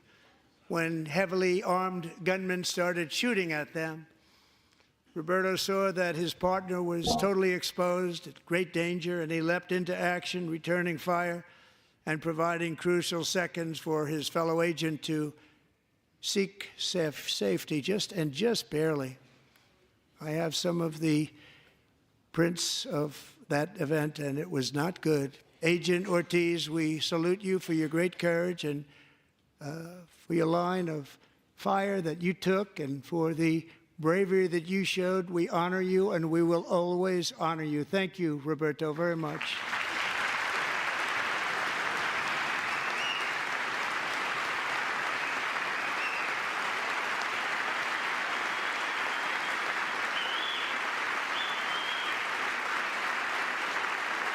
Thank you, Roberto. And I actually got to know him on my many calls to the border. He's a great gentleman. The territory to the immediate south of our border is now dominated entirely by criminal cartels that murder, rape, torture, and exercise total control. They have total control over a whole nation, posing a grave threat to our national security. The cartels are waging war in America, and it's time for America to wage war on the cartels, which we are doing.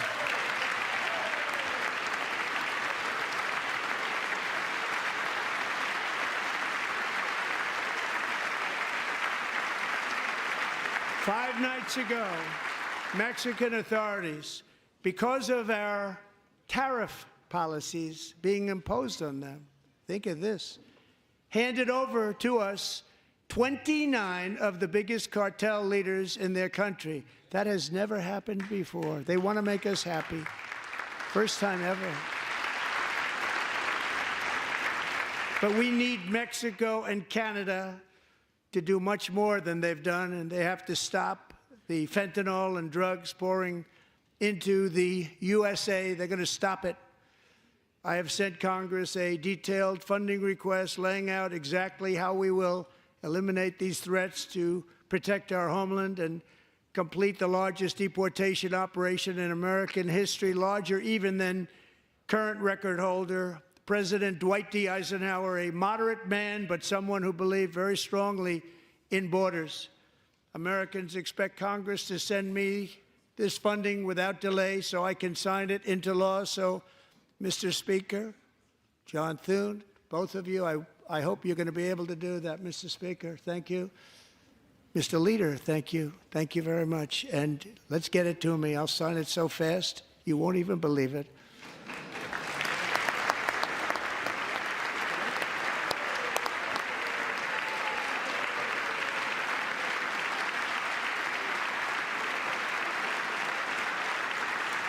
And as we reclaim our sovereignty, we must also bring back law and order to our cities and towns.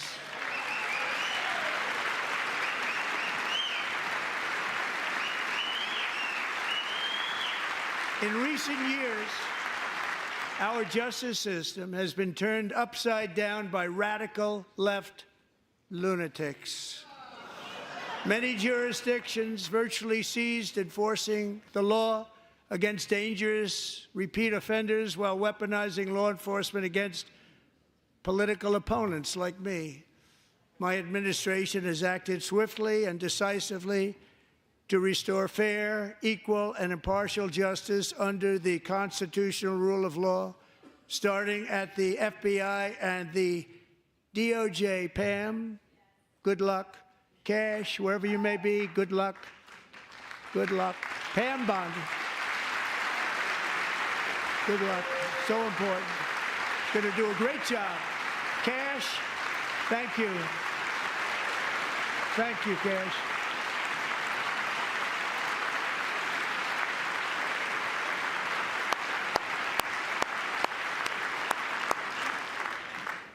They've already started very strong. They're going to do a fantastic job. You're going to be very proud of them. We're also once again giving our police officers the support, protection, and respect they so dearly deserve. They have to get it. They have such a hard, dangerous job, but we're going to make it less dangerous. The problem is the bad guys don't respect the law, but they're starting to respect it, and they soon will respect it. This also includes our great fire departments throughout the country. Our firemen and women are unbelievable people, and we'll never forget them. And besides that, they voted for me in record numbers, so I have no choice.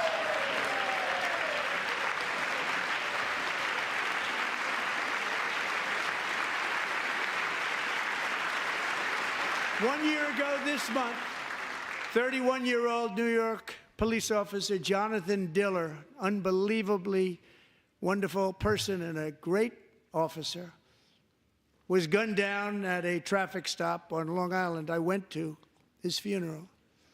The vicious criminal charged with his murder had 21 prior arrests, and they were rough arrests, too. He was a real bad one. The thug in the seat next to him had 14 prior arrests and went by the name of Killer. He was Killer. He killed other people, they say, a lot of them. I attended Officer Diller's service, and when I met his wife and one-year-old son, Ryan, it was very inspirational, actually.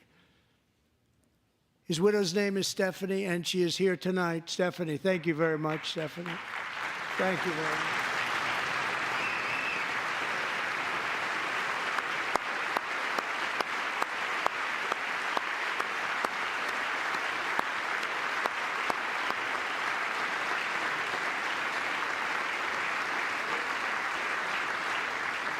Stephanie, we're going to make sure that Ryan knows his dad was a true hero, New York's finest, and we're going to get these cold-blooded killers and repeat offenders off our streets, and we're going to do it fast. Got to stop it. They get out with 28 arrests. They push people into subway trains. They hit people over the head, back of the head with baseball bats. We got to get them out of here. I've already signed an executive order requiring a mandatory death penalty for anyone who murders a police officer, and tonight I'm asking Congress to pass that policy into permanent law.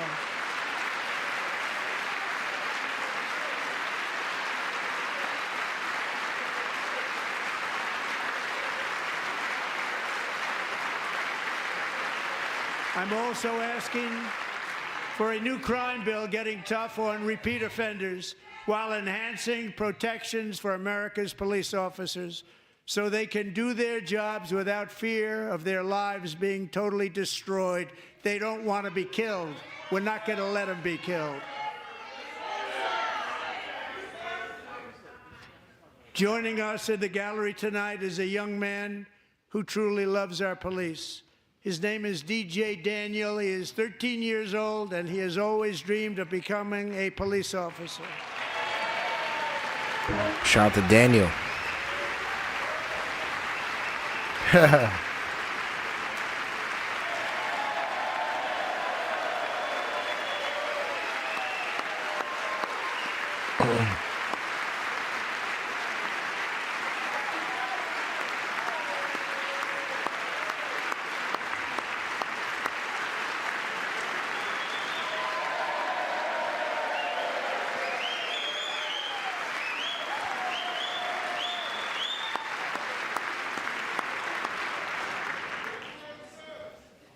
But in 2018, DJ was diagnosed with brain cancer. The doctors gave him 5 months at most to live. That was more than 6 years ago.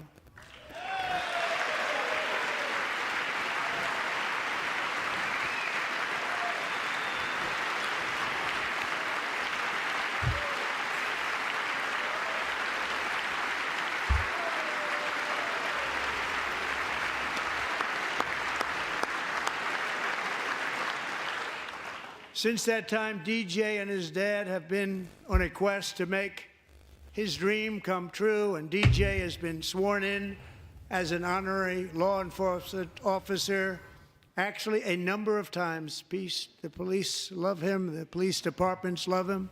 And tonight, DJ, we're going to do you the biggest honor of them all. I am asking our new Secret Service Director, Sean Curran, to officially make you an agent of the United States Secret Service. Wow, that's cool.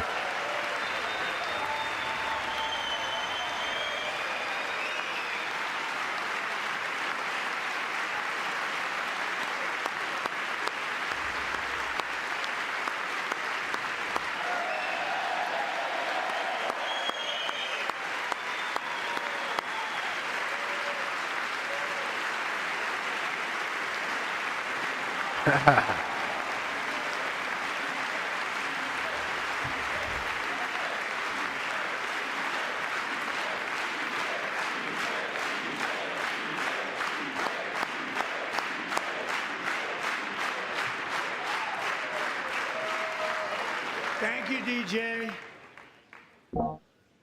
DJ's doctors believe his cancer likely came from a chemical he was exposed to when he was younger.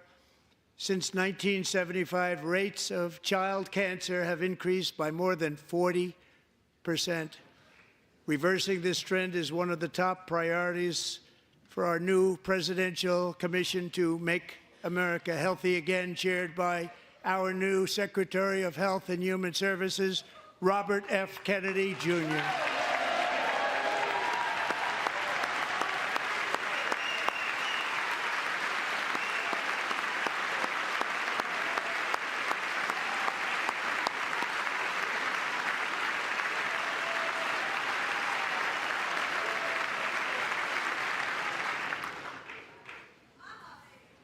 With the name Kennedy, you would have thought everybody over here would have been cheering. How quickly they forget. Our goal is to get toxins out of our environment, poisons out of our food supply, and keep our children healthy and strong. As an example, not long ago, and you can't even believe these numbers, 1 in 10,000 children had autism, 1 in 10,000. And now it's 1 in 36. There's something wrong. 1 in 36. Think of that.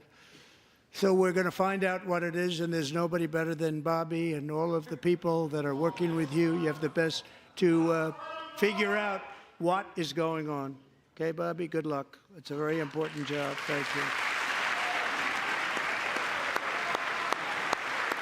Godspeed to Mr. RFK here. Mr. RFK Jr. Let's go. Fighting that war against cancer. My administration is also working to protect our children from toxic ideologies in our schools. A few years ago, January, Littlejohn and her husband discovered that their daughter's school had secretly socially transitioned their 13-year-old little girl. Teachers and administrators conspired to deceive January and her husband while encouraging her daughter to use a new name and pronouns, they, them pronoun, actually, all without telling January, who is here tonight and is now a courageous advocate against this form of child abuse. January, thank you. Thank you. Thank you very much.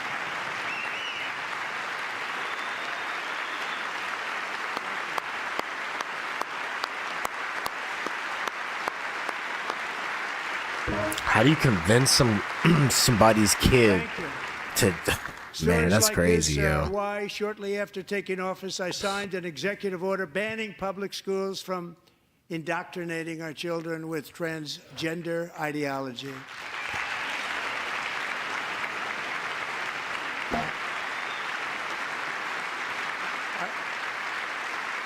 I also signed an order to cut off all taxpayer funding to any institution that engages in the sexual mutilation of our youth.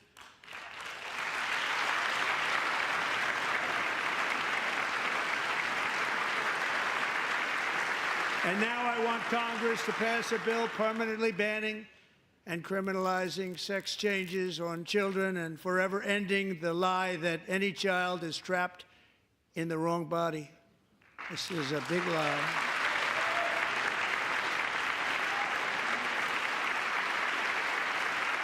And our message to every child in America is that you are perfect exactly the way God made you.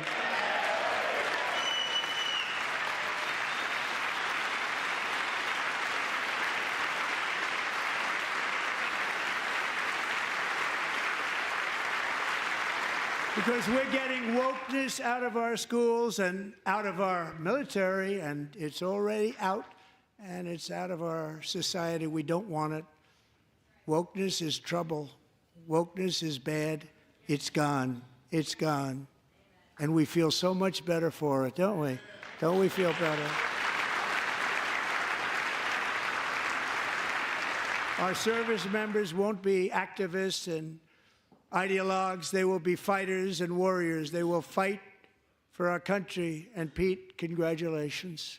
Secretary of Defense, congratulations.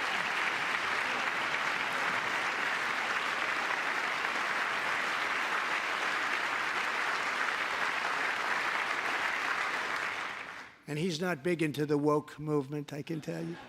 I know him well. I am pleased to report that in January, the U.S. Army had its single best recruiting month in 15 years, and that all armed services are having among the best recruiting results ever in the history of our services. What a difference.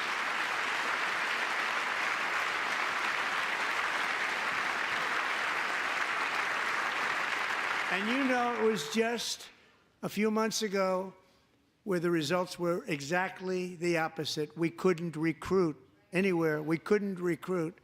Now we're having the best results just about that we've ever had. What a tremendous turnaround. It's really a beautiful thing to see. People love our country again. It's very simple. They love our country, and they love being in our military again.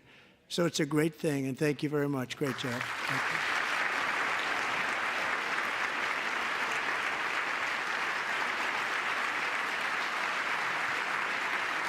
We're joined tonight by a young man, Jason Hartley, who knows the weight of that call of duty. Jason's father, grandfather, and great-grandfather all wore the uniform. Jason tragically lost his dad, who was also a Los Angeles County Sheriff's deputy when he was just a boy, and now he wants to carry on the family legacy of service. Jason is a senior in high school, a 6-letter varsity athlete, a really good athlete, they say, a brilliant student with a 4.46, that's good, GPA. And his greatest dream is to attend the U.S. Military Academy at West Point.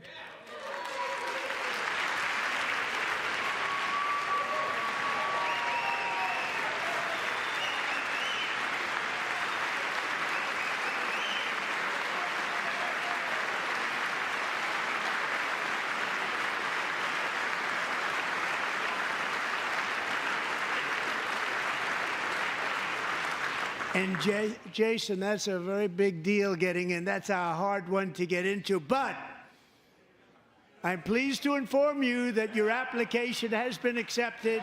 You will soon be joining the Corps of Cadets.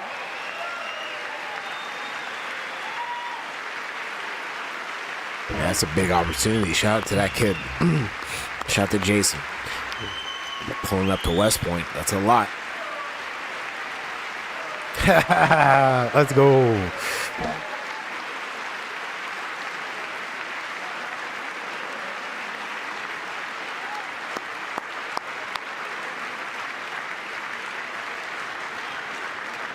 Thank you. Jason, you're going to be on the long gray line, Jason. As Commander-in-Chief, my focus is on building the most powerful military of the future. As a first step, I'm asking Congress to fund a state-of-the-art Golden Dome missile defense shield to protect our homeland, all made in the USA.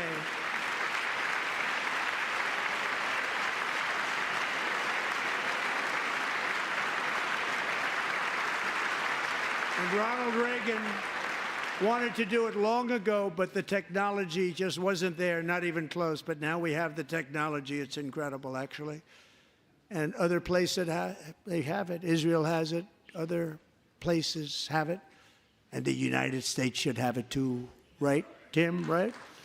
They should have it too. So I want to thank you. But it's a very, very important. This is a very dangerous world. We should have it. We want to be protected, and we're going to protect our citizens like never before. To boost our defense industrial base, we are also going to resurrect the American shipbuilding industry, including commercial shipbuilding and military shipbuilding.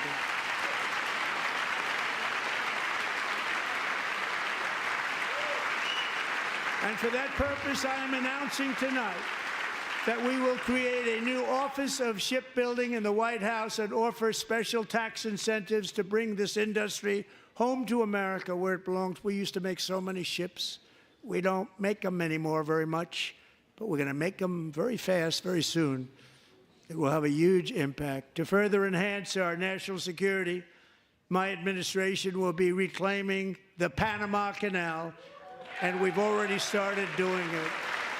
I heard through BlackRock. This is crazy. So President Trump is working through BlackRock. A large American company Yeah. announced they are buying both ports around the Panama Canal and lots of other things having to do with the Panama Canal and a couple of other canals.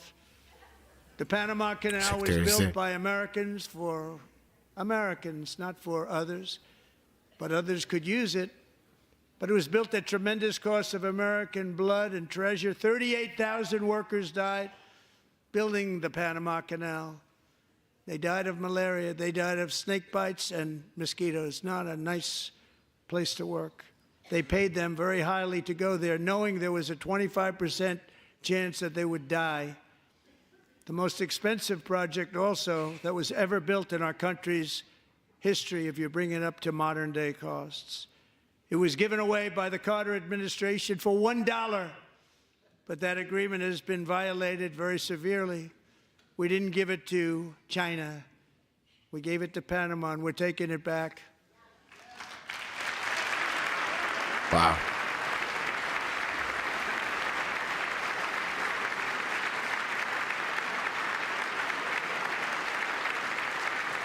And we have Marco Rubio in charge. Good luck, Marco. Now, we know who to blame if anything goes wrong.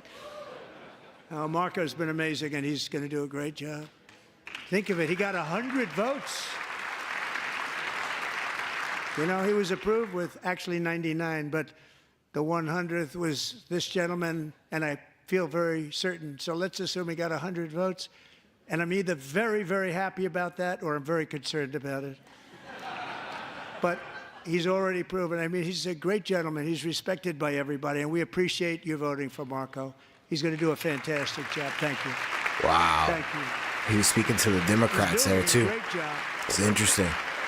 Shout out to Secretary of State Marco Rubio.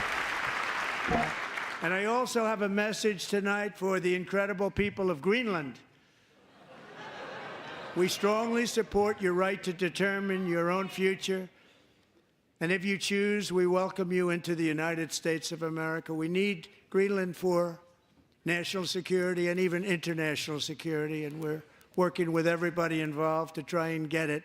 But we need it really for international world security, and I think we're going to get it. One way or the other, we're going to get it. We will keep you safe. We will make you rich, and together we will take Greenland to heights like you have never thought possible before. It's a very small population, but very, very large piece of land and very, very important for military security. America is once again standing strong against the forces of radical Islamic terrorism. 3.5 years ago, ISIS terrorists killed 13 American service members and countless others in the Abbey Gate bombing during the disastrous and incompetent withdrawal from Afghanistan. Not that they were withdrawing, it was the way they withdrew. Perhaps the most embarrassing moment in the history of our country. Tonight, I am pleased to announce that we have just apprehended the top terrorist responsible for that atrocity, and he is right now on his way here to face the swift sword of American justice. Wow. The guy that caused the bombing at Abbey Gate and took the lives of 13 servicemen, Navy and Marines. These people are on their phones right now. That's crazy. I mean, I'm on my phone listening, but they're actually there on their phones. If I was there, I wouldn't be on my phone. Especially the government of Pakistan for helping arrest this monster. This was a very momentous day for those 13 families who I actually got to know very well, most of them, whose children were murdered, and the many people that were so badly, over 42 people, so badly injured on that fateful day in Afghanistan. What a horrible day. Such incompetence was shown that when Putin saw what happened, I guess he said, wow, maybe this is my chance. That's how bad it was. Should have never happened. Grossly incompetent people. I spoke to many of the parents and loved ones, and they're all in our hearts tonight. Just spoke to them on the phone. We had a big call. Every one of them called, and everybody was on the line, and they did nothing but cry with happiness. They were very happy, as happy as you can be under those circumstances. Their child, brother, sister, son, daughter was killed for no reason whatsoever. In the Middle East, we're bringing back our hostages from Gaza. In my first term, we achieved one of the most groundbreaking peace agreements in generations, the Abraham Accords.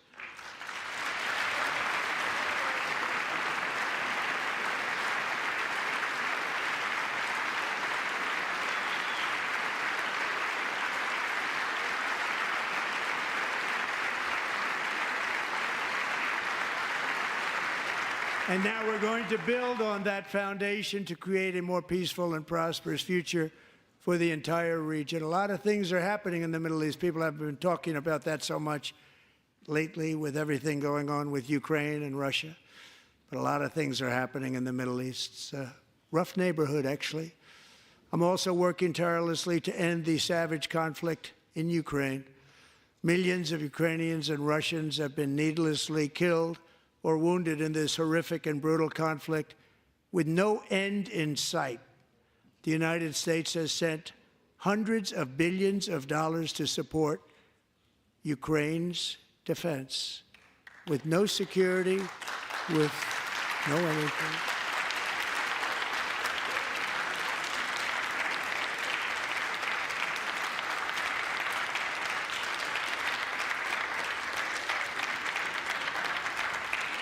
Do you want to keep it going for another 5 years? Yeah, you would say Pocahontas says yes.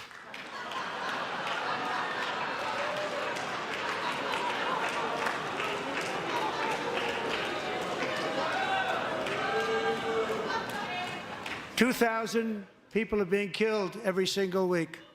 More than that. They're Russian young people. They're Ukrainian young people. They're not Americans. But I want it to stop.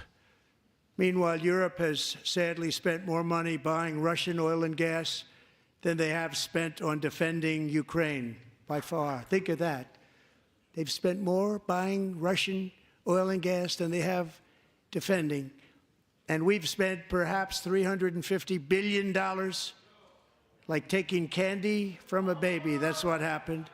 And they've spent $100 billion. What a difference that is. And we have an ocean separating us, and they don't. But we're getting along very well with them, and lots of good things are happening. Biden has authorized more money in this fight than Europe has spent by billions and billions of dollars. It's hard to believe that they wouldn't have stopped it and said at some point, come on, let's equalize. You got to be equal to us. But that didn't happen. Earlier today, I received an important letter from President Zelensky of Ukraine. The letter reads, Ukraine is ready to come to the negotiating table as soon as possible to bring lasting peace closer. Nobody wants peace more than the Ukrainians, he said. My team and I stand ready to work under President Trump's strong leadership to get a peace that lasts. We do really value how much America has done to help Ukraine maintain its sovereignty and independence. Regarding the agreement on minerals and security, Ukraine is ready to sign it at any time that is convenient for you. I appreciate that he sent this letter, just got it a little while ago. Simultaneously, we've had serious discussions with Russia and have received strong signals that they are ready for peace. Wouldn't that be beautiful? Wouldn't that be beautiful?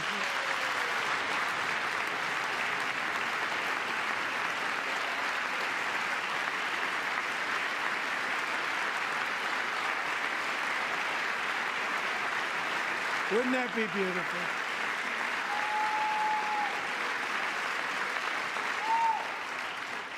It's time to stop this madness. It's time to halt the killing. It's time to end this senseless war. If you want to end wars, you have to talk to both sides. Nearly 4 years ago, amid rising tensions, a history teacher named Mark Fogel was detained in Russia and sentenced to 14 years in a penal colony. Rough stuff. The previous administration barely lifted a finger to help him. They knew he was innocent, but they had no idea where to begin. But last summer, I promised his 95-year-old mother, Malphine, that we would bring her boy safely back home. After 22 days in office, I did just that, and they are here tonight. That's awesome, man. Let's go.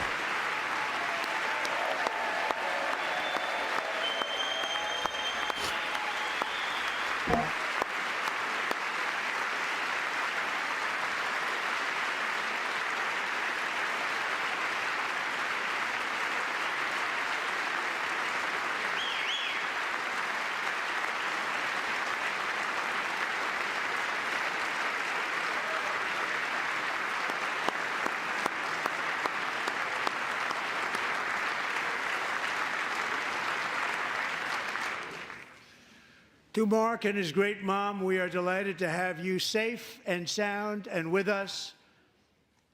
As fate would have it, Mark Fogel was born in a small rural town in Butler, Pennsylvania. Have you heard of it? Where his mother has lived for the past 78 years. I just happened to go there last July 13th for a rally.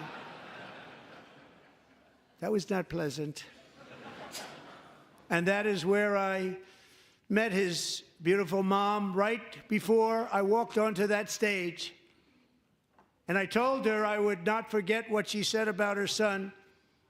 And I never did I? Never forgot.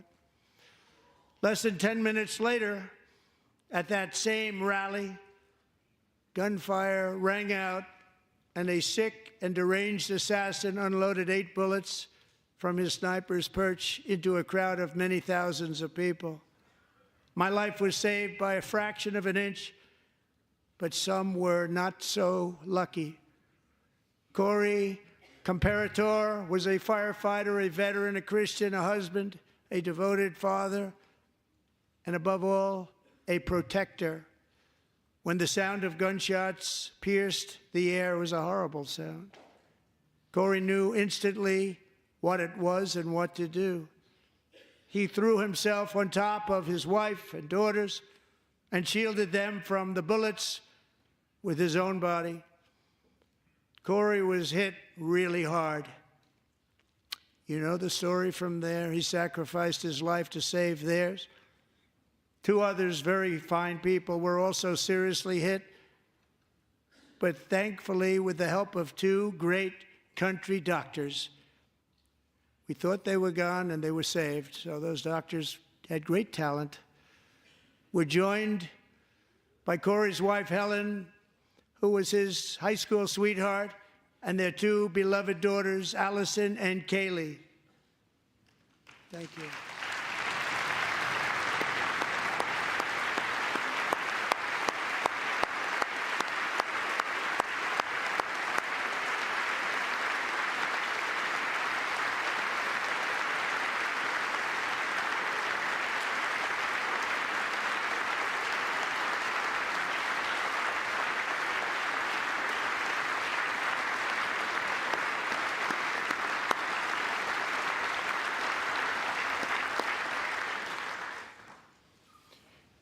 To Helen, Allison, and Kaylee, Corey is looking down on his three beautiful ladies right now, and he is cheering you on. He loves you.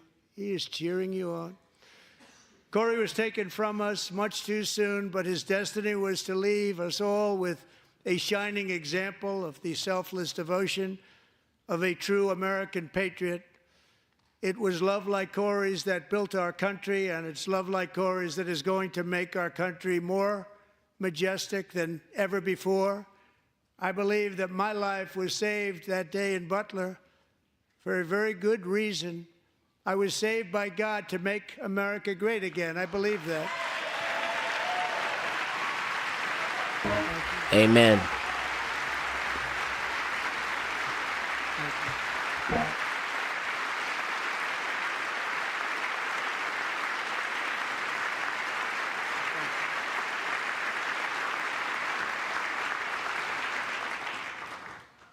Thank you very much. From the patriots of Lexington and Concord to the heroes of Gettysburg and Normandy, from the warriors who crossed the Delaware to the trailblazers who climbed the Rockies, and from the legends who soared at Kitty Hawk to the astronauts who touched the moon, Americans have always been the people who defied all odds, transcended all dangers, made the most extraordinary sacrifices, and did whatever it took to defend our children, our country, and our freedom. And as we have seen in this chamber tonight, that same strength, faith, love, and spirit is still alive and thriving in the hearts of the American people. Despite the best efforts of those who would try to censor us, silence us, break us, destroy us, Americans are today a proud, free, sovereign, and independent nation that will always be free, and we will fight for it till death. We will never let anything happen to our beloved country, because we are a country of doers, dreamers, fighters, and survivors.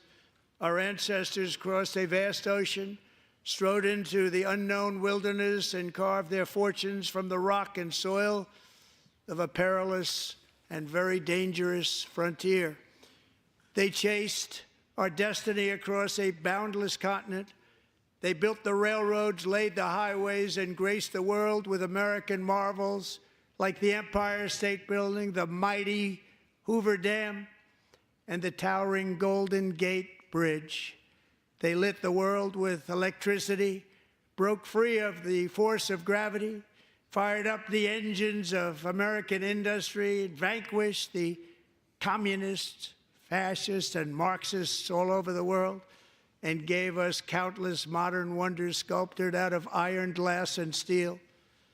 We stand on the shoulders of these pioneers who won and built the modern age, these workers who poured their sweat into the skylines of our cities, these warriors who shed their blood on fields of battle and gave everything they had for our rights and for our freedom.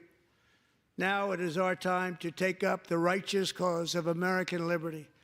And it is our turn to take America's destiny into our own hands and begin the most thrilling days in the history of our country. This will be our greatest era.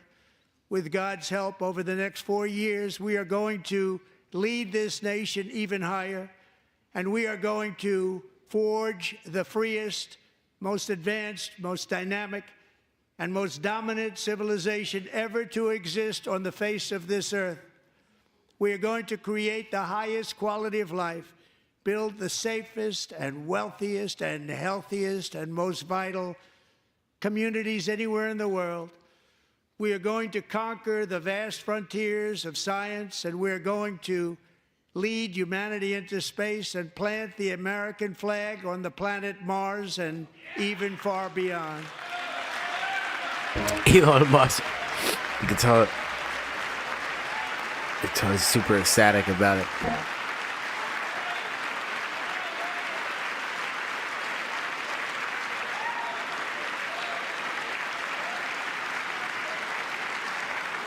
And through it all, we are going to rediscover the unstoppable power of the American spirit. And we are going to renew unlimited promise of the American dream.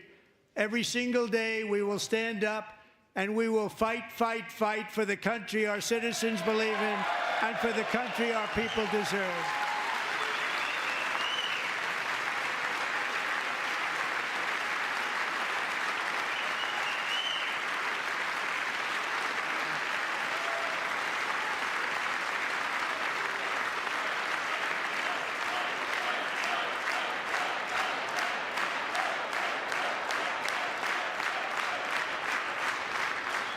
My fellow Americans, get ready for an incredible future, because the golden age of America has only just begun. It will be like nothing that has ever been seen before. Thank you, God bless you, and God bless America.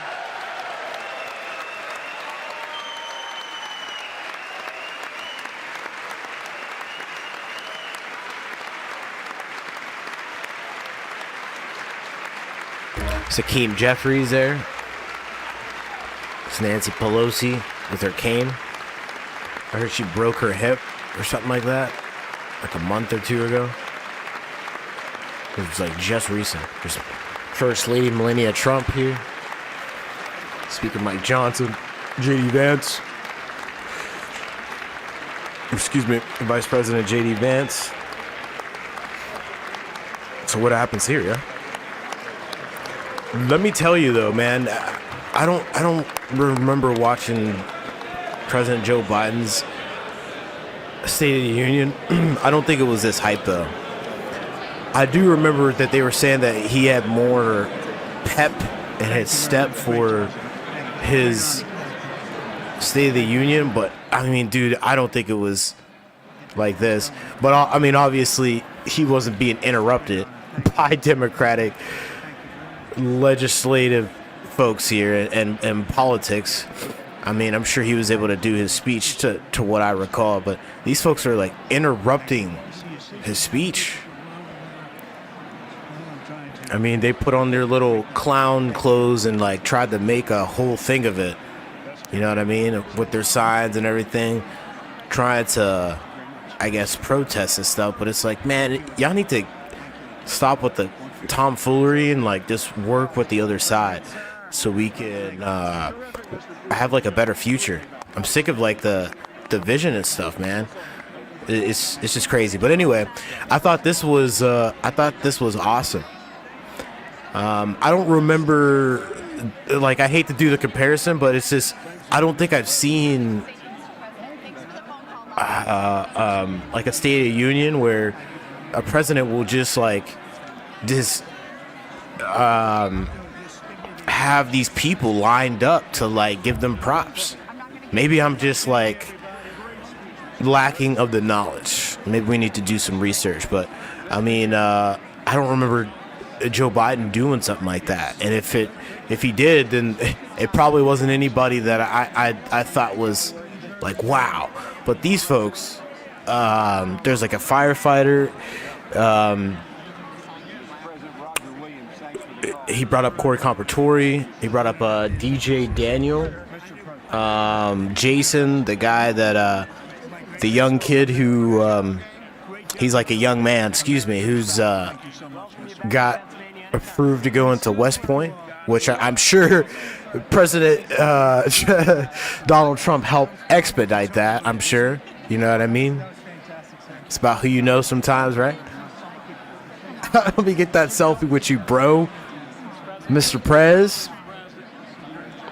But I mean, I thought that was That was really cool, man, how he had those people up there. He gave props to Jocelyn Nongare. He like made a wildlife preserve in her name. Like, that's cool.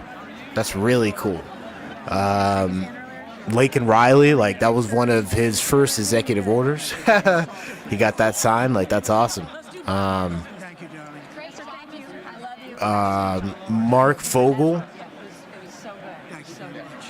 I got to do more research on that, but I felt like I've heard that guy's story, and it's really touching to see his mother with him, and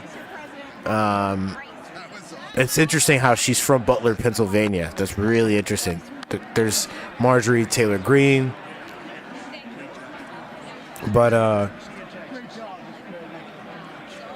President Donald Trump apparently had a meeting with her and then walked on stage, and then all of a sudden he had his like an attempt on his life. Like, that's crazy.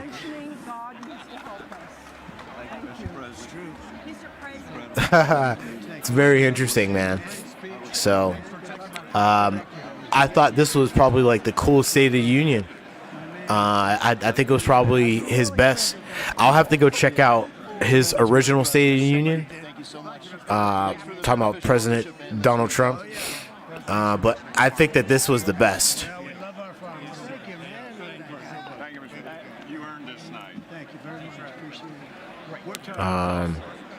But I think it's cool, the highlights of just having all those people and then showing love to them, because those are promises made, promises kept.